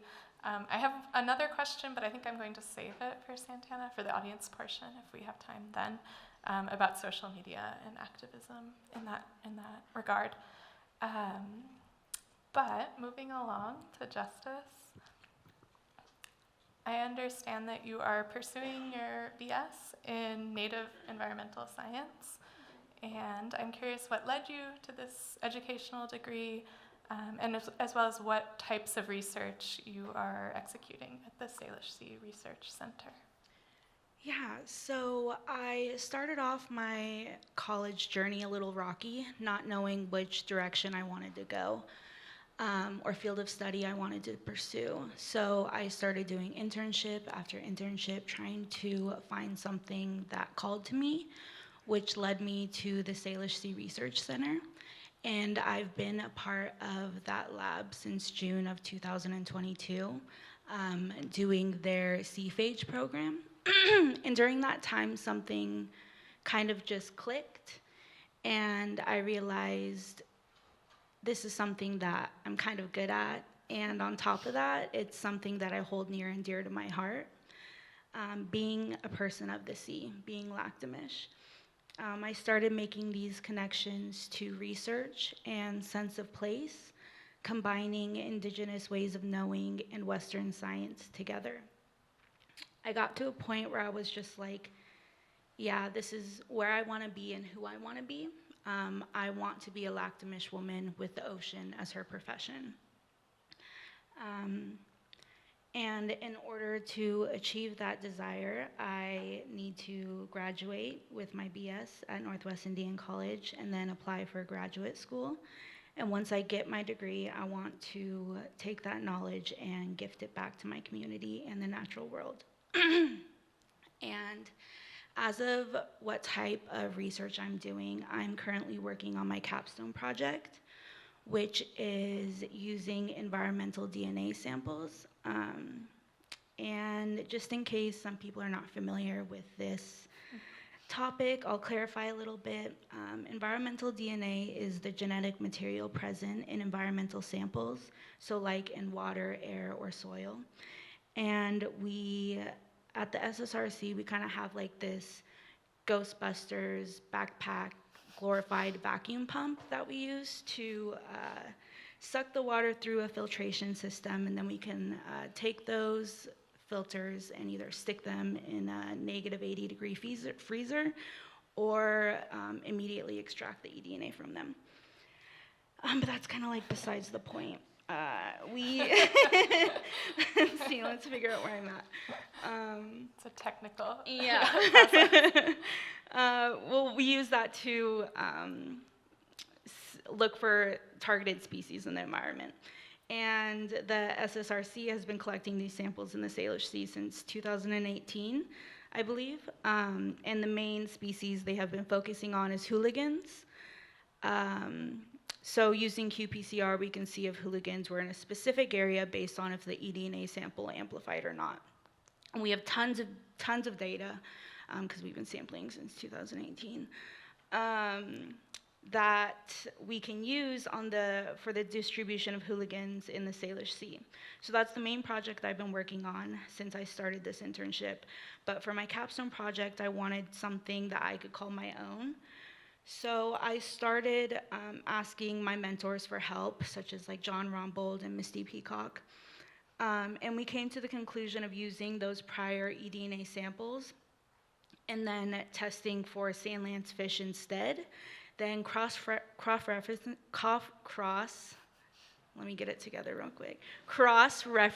the previous data collected, then being able to compare and contrast habitat conditions. I'm also in the process of making a benthic map in ArcGIS, which will help see if there's any correlation in habitat conditions between these two forage fish. I have also assisted with research on harmful algal blooms, European green crab, different water quality parameters, and like I mentioned before, the sea phage programs. But hoolies and now sand lance is my main priority. Thank you. This is very impressive. Thank you. So my next question kind of has to do with this, maybe the status of Native women in ecological or environmental work today, or in academia or in the research sphere today. And I'm wondering if you feel well represented in that regard, if there's room for growth, maybe what you've observed or seen. So I recently did a problem statement for my grant management class, and my problem statement was about how we can be mentoring young Indigenous students into STEM leadership roles. Because unfortunately, it's not something that we see very often in any STEM-related fields yet, but there are some great programs like ACES, which is American Indian Science and Education Society, American Indian College Fund, and Native Forward that are proactively trying to make space for Indigenous leaders in higher education. but it is a long and continuous process. I know we're paving the way bit by bit, and we do have some amazing women in ecological and environmental work, like Robin Wall-Kimmerer, for example, and I was so happy she was recognized earlier this morning. She's basically a living legend at this point. And also Winona LaDuke, who advocates for environmental justice. We are blessed to have Indigenous women that are leaders in our respective fields, but there's much room for improvement. And I know we are in the process of making those improvements, which is good, which is comforting to know. I know when I started this field, it was very intimidating, to say the least. I started getting imposter syndrome, having thoughts like I'm not smart enough, I'm not good enough, can I really do this? Because when you think of science or research, you think of Western science. And that in general just sounds intimidating, and especially being a minority. Native science, however, is something that I have practiced since I was a child, and I think realizing that made this transition a lot easier and made me feel more at home and welcome in this field of study. And then last question. We've talked about, today we've heard about orcas and dams and salmon, really important environmental issues facing, Lummi and Nooksack and other Coast Salish communities. But I'm wondering if there are any other particular environmental issues or challenges that we or the general public may not know about that you want to bring to our attention. I feel like everybody knows about this topic, but I thought it was pretty important for me to bring to light. I don't know if anyone is familiar with the European green crab invasion, but they're an aquatic species that is detrimental to our way of life, especially as people of the sea. They're a threat not only to our native species, but also to salmon and forage fish recovery efforts, the shellfish aquaculture industry, eelgrass beds, and so much more. And if you are interested in helping catch these little menaces to society, I know Lummi Natural Resources Department always has volunteer positions available for this effort. Another important environmental issue is the topic that I kind of mentioned on earlier is how according to local fishermen, there is a steady decline of hooligans, which is a culturally significant forage fish. And tribal members have used this fish for subsistence harvesting during the winter seasons in the Nooksack River, and they are currently listed as a threatened species by the state of California as well. But in general, I think it's pretty apparent that our sea life is in disrepair. I mean, we're all facing the consequences of climate change, and you can see it in our environments, local ecosystems. There's ocean acidification, sea level rise, air pollution, increases in global temperature. I really think just being aware of your carbon footprint is really essential. And I know that there's sites that you can look to calculate your carbon footprint if anybody is interested. And just being involved in your communities is fundamental. Proactively trying to make a positive difference. It's important to remember that we are the stewards of this land, and if it's not us, then who? Thank you. A round of applause.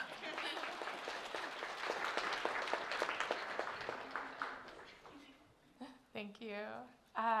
So moving on to our last panelist, Elizabeth Coleman. And Elizabeth is a student here at Western, and she's also writing a children's book and working with Bellingham Public Schools on their Since Time Immemorial curriculum. So I'm curious just to hear about maybe those two projects, if they overlap, as well as if there's any connection maybe to the environment or ecology or things like that. Yeah, so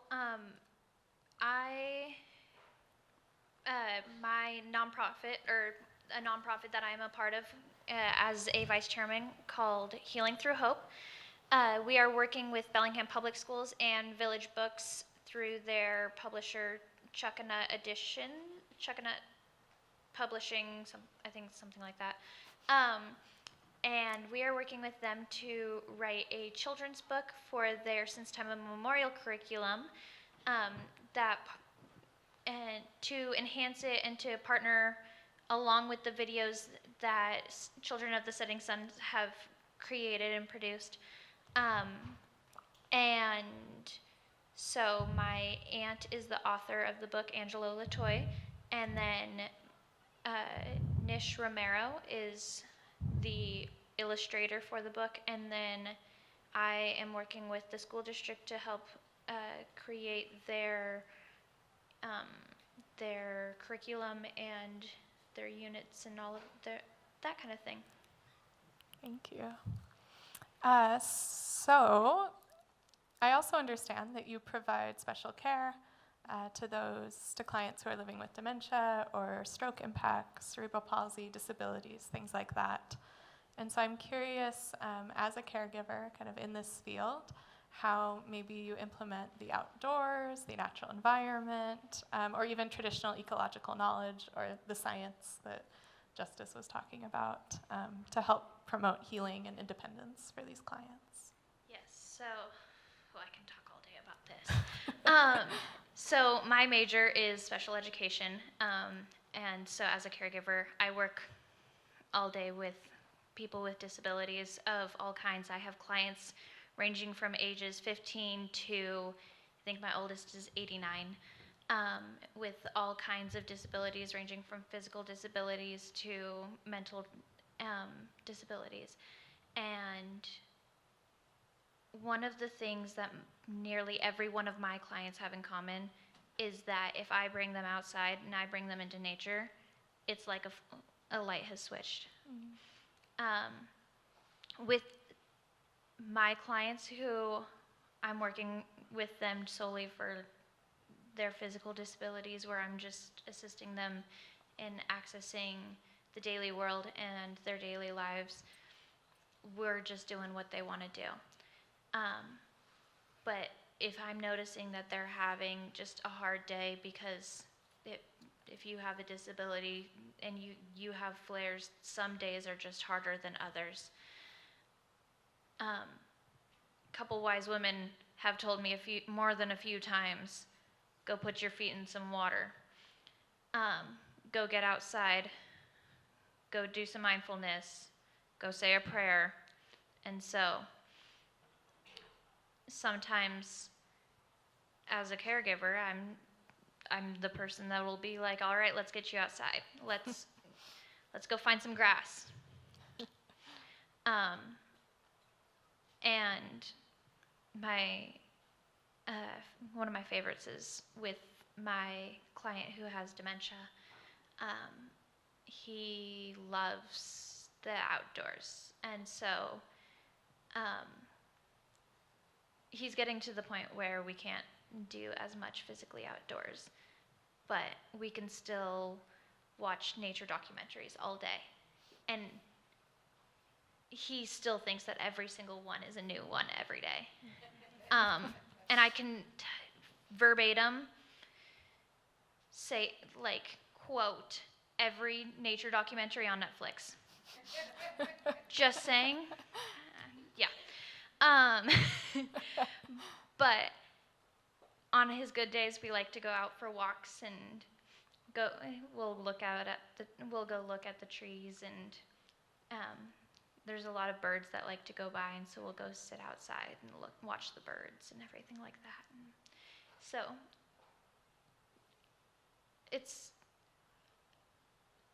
our earth is alive.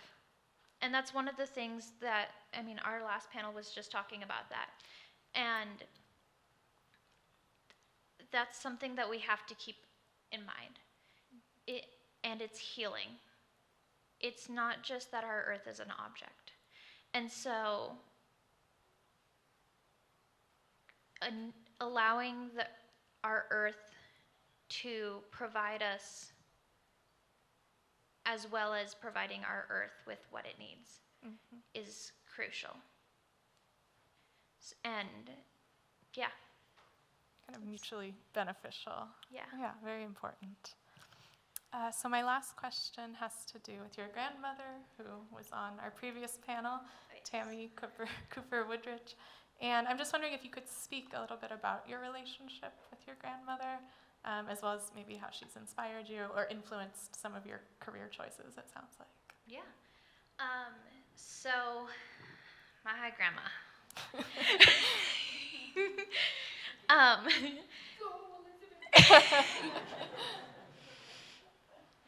There's stories about that. There is a background to that.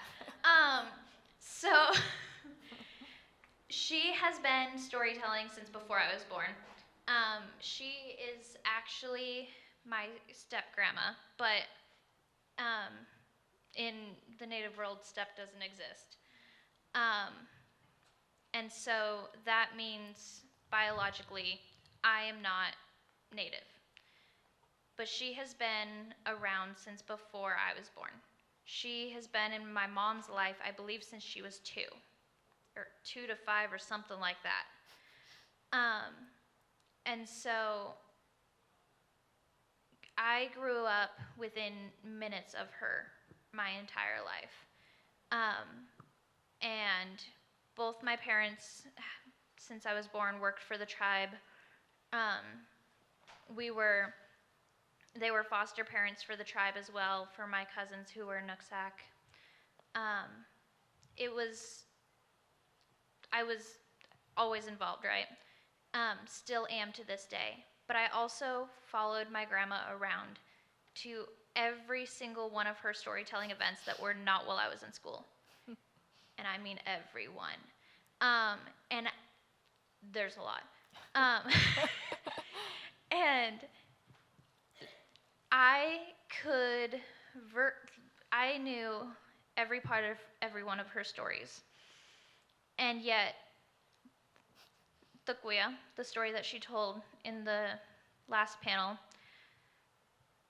in 2nd grade, she came to tell it to my school, and they put me on stage in front of the school on a stool, and I was sitting there, buckled down to my stool, like I had never heard the story before. And I was like, are they gonna escape? I knew that they were gonna get out. I knew that they were gonna escape. But I've always gone with her, right? And then she's always told me that I was gonna follow in her footsteps. And that she never told me I wasn't one of her grandchildren, that I wasn't native or anything like that. She told me I had to be aware that I didn't have blended quantum, that I wasn't biologically native, and that I needed to be mindful. But she taught me that I was just as much as every one of her grandchildren.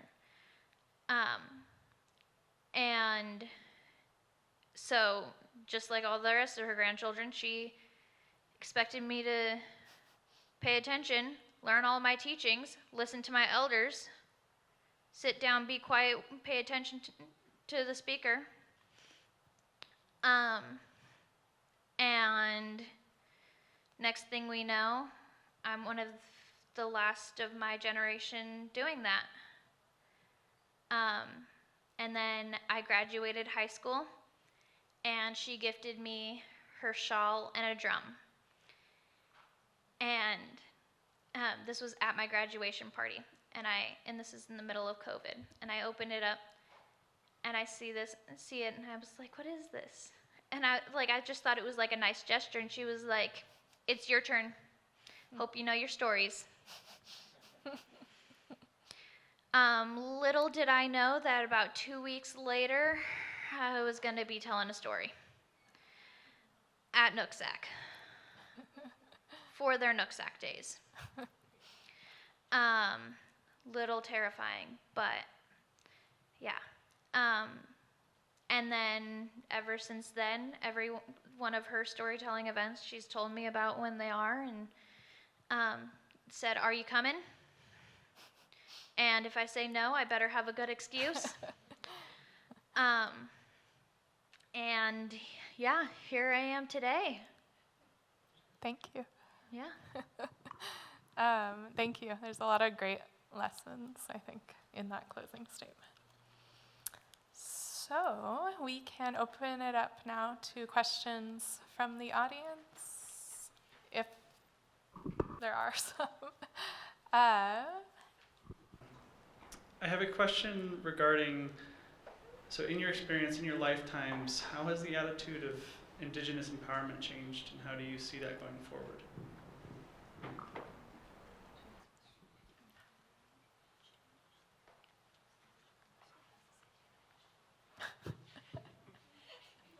It's a deliberation before. Empowerment, is that what you said? Yeah, empowerment. How has it changed? I think it's changed drastically. Our ancestors and our elders, including, my mom, who's still pretty young, grew up in an age where it was hard to be Native. They were bullied, belittled, called, every name in the book, made them question themselves, their identity, their belonging. And I think today, you really see this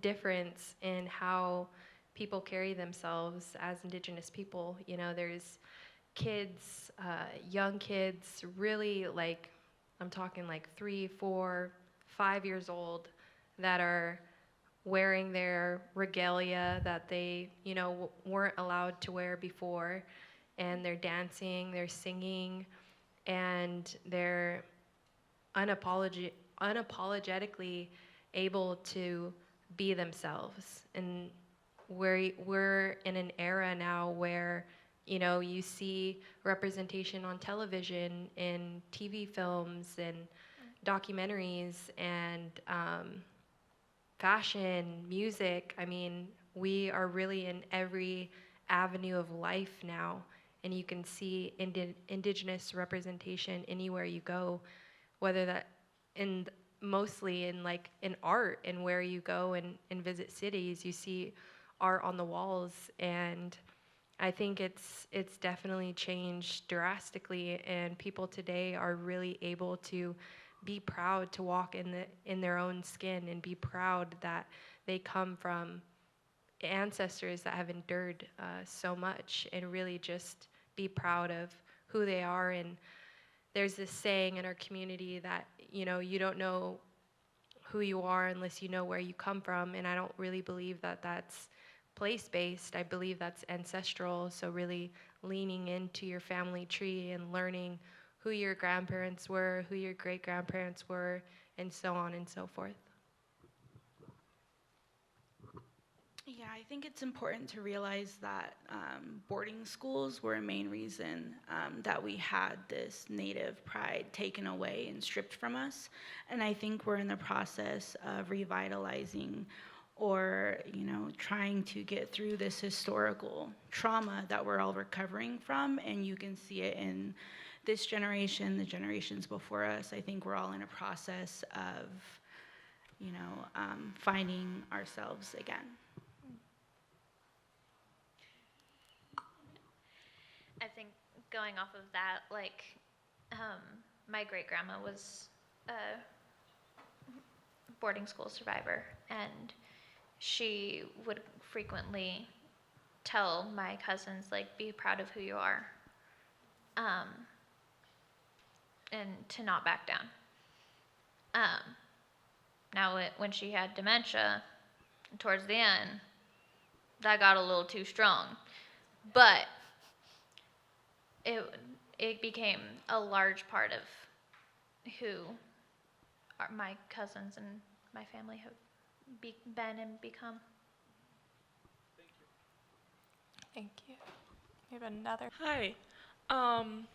Beyond robin wall kimmer and braiding sweetgrass, what's a piece of media, not necessarily a book, that you feel is important, especially to non-native people, to read, to get, or, watch, whatever, to get an understanding of modern indigenous culture, and especially with relation to the environment or anything like that? I want to start it off by stealing Santana's thunder. Look into Children of the Setting Suns. They have some really cool stuff there, and you can learn a lot. Dr. Gregory Kahete has a lot of brilliant work, Native Science, Vine Deloria, Billy Frank Jr. You can look into a lot of Native authors who have a lot of amazing books out there. But Dr. Gregory Kahete is my favorite, if I'm allowed to say that. I'm allowed to play favorites. Do you have any that you want to mention? Yeah. Yeah. I think there's also, I always revert to, there's a video on YouTube that's not by Children of the Setting Sun Productions, and it's called Not for Any Price, and it's a short film on the work that the Lummi Nation did at Waichikin, Cherry Point, where they proposed to build the largest coal terminal on one of our most sacred ancient village sites.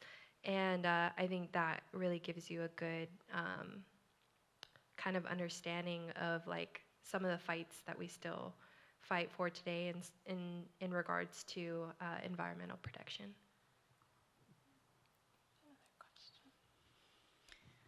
So I'm going to be the community mom and auntie, because I am the auntie, and I just want to tell each and every one of you ladies that you are doing an amazing job representing your family and your community and indigenous women and allies in a fantastic way.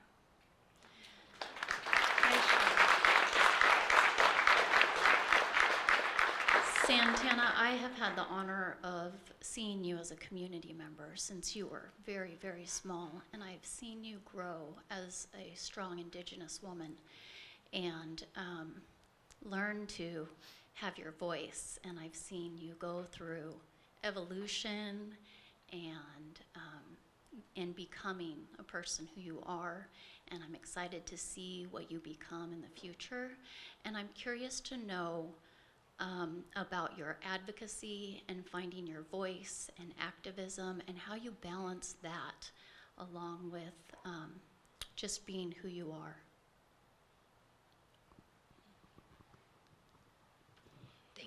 Thanks for that question. Honestly, I wouldn't be who I am today if it wasn't for a really traumatizing experience that I went through with tribal disenrollment.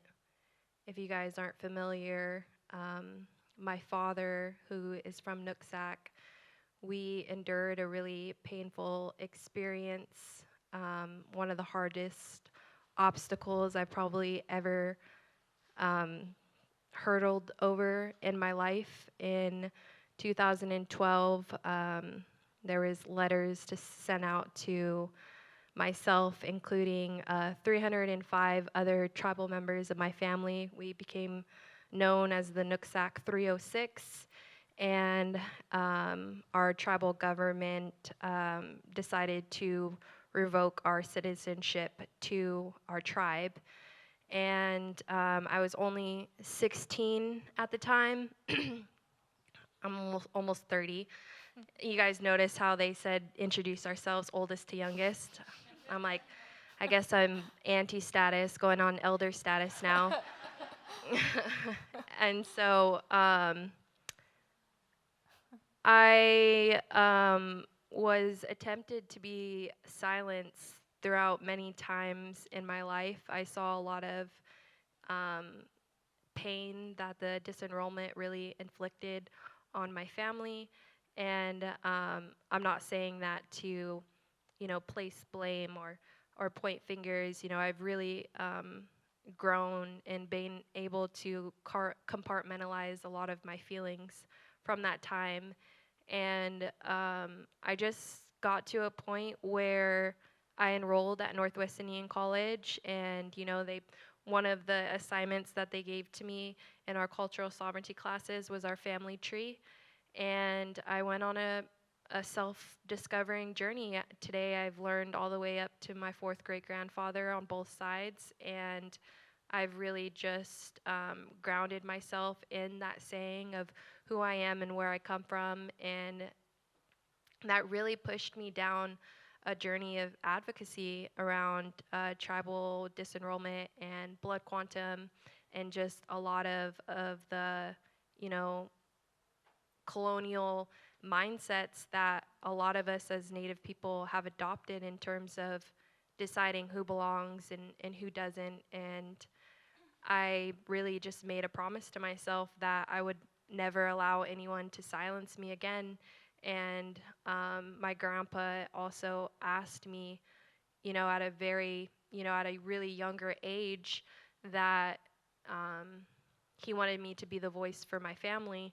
And so I really take that responsibility to high regards, and I really found my voice throughout that advocacy, and that work ultimately brought me to Children of the Setting Sun Productions. I was very, very vocal.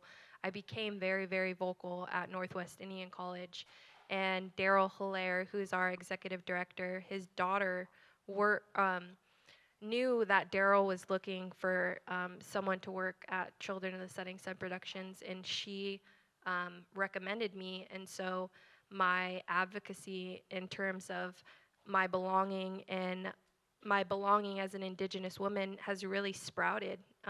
Today I'm doing a lot of work in advocacy around salmon restoration and dam removal, and it's really allowed me to even be here with you all today, is continuously using my voice and speaking out on the injustices that we face as Indigenous people. And I use a lot of my social media platform to do advocacy as well.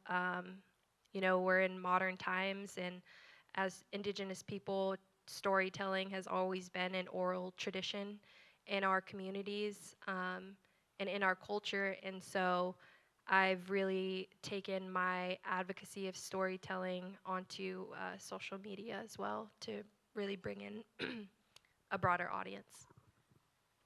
So go subscribe. Thank you. All right. Any questions? Yeah, I have a question for you, Santana. So you are currently working on a podcast series centered on Indigenous women. Would you mind talking more, telling us about that? Yeah, thank you for that. I wanted to bring that up in the first question. I don't know why it slipped my mind. But right now, back to what she said, go subscribe to Young and Indigenous Podcast. You can find it on Spotify and Apple Podcasts. And I just launched a series called Healing Woman Heals Mother Earth. And it's me interviewing numerous women, like I've mentioned, that I've met throughout the Salmon People Project, and talking to them and amplifying their voices and the work that they're doing in leadership. And ultimately, it's surrounded around the interconnectedness that we have as women with Mother Earth. Our healing is interconnected in so many ways. When we internally heal, we're allowing ourselves to externally heal Mother Earth. And so this podcast series is surrounded around women in leadership that are doing a lot of restoration work and advocacy on behalf of Mother Earth. But then I'm really centering it around our health and well-being as women. And then after I talk to them about all of the work that they're involved in, I end it with, how do you take care of yourselves mentally, physically, and spiritually? And one of the episodes that I got to do was with Alyssa Macy, who's the CEO of Washington Conservation Action. She does a lot of work with Native Vote Washington, and she talks about her experience overcoming cancer and the battles that she faced while being in such a high-level advocacy role, and the work that she did to really center her health and well-being as a woman. As women, we are the matriarchs within our communities, and we have a really hard time taking care of ourselves first. We always put other people before ourselves. We, are life givers, caretakers, knowledge keepers. We have so many responsibilities within our communities that sometimes it's really hard to take care of our own selves. And so I make sure to talk about these women, and one of them, back to Frances Charles, who's the chairwoman, she's served in that role for over 25 years. She actually didn't know how to answer that question because of how much she puts her people first, how much she puts her family first. And it also, even if they don't know how to answer it, as long as I'm sparking that idea in their mind, I can guarantee you that she went home asking herself, how can I start taking care of myself more? So yeah, the podcast series is called Healing Women Heals Mother Earth, and I definitely encourage you all to check it out. Thank you. All right, are we? A lot of stories. I feel like all grandmas are storytellers, right? Yeah, and I think it would probably take up too much time if we were to each tell a story. But I mean, I'm welcome to share any if you would like to know after we get done with questions. If there's anybody else that actually wants to share a story. Elizabeth, are you? Yeah. I was about to say you'd have to give me an hour. Let's just say the catch line to my favorite story that my grandma tells is, "Hey, you can be my girlfriends." And I'll just leave it at that. We're all intrigued, but we don't know what it is.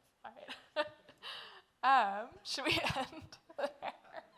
All right, we end there with a tease from Elizabeth, and maybe if you stick around for another hour, she'll tell you the story. I want to thank all of our youth leaders for sitting on this panel and sharing their knowledge with us.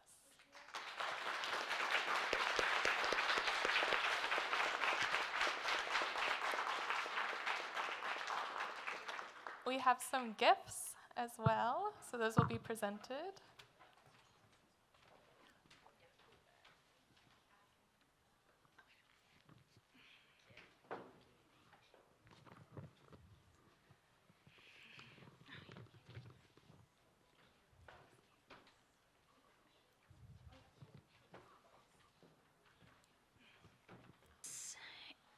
I believe it stemmed from an Alaskan tribe, but it was gifted to me around the 2015 area by an intertribal canoe family who told me to memorize it, memorize it into my heart, share it at any opportunity I get. And yeah.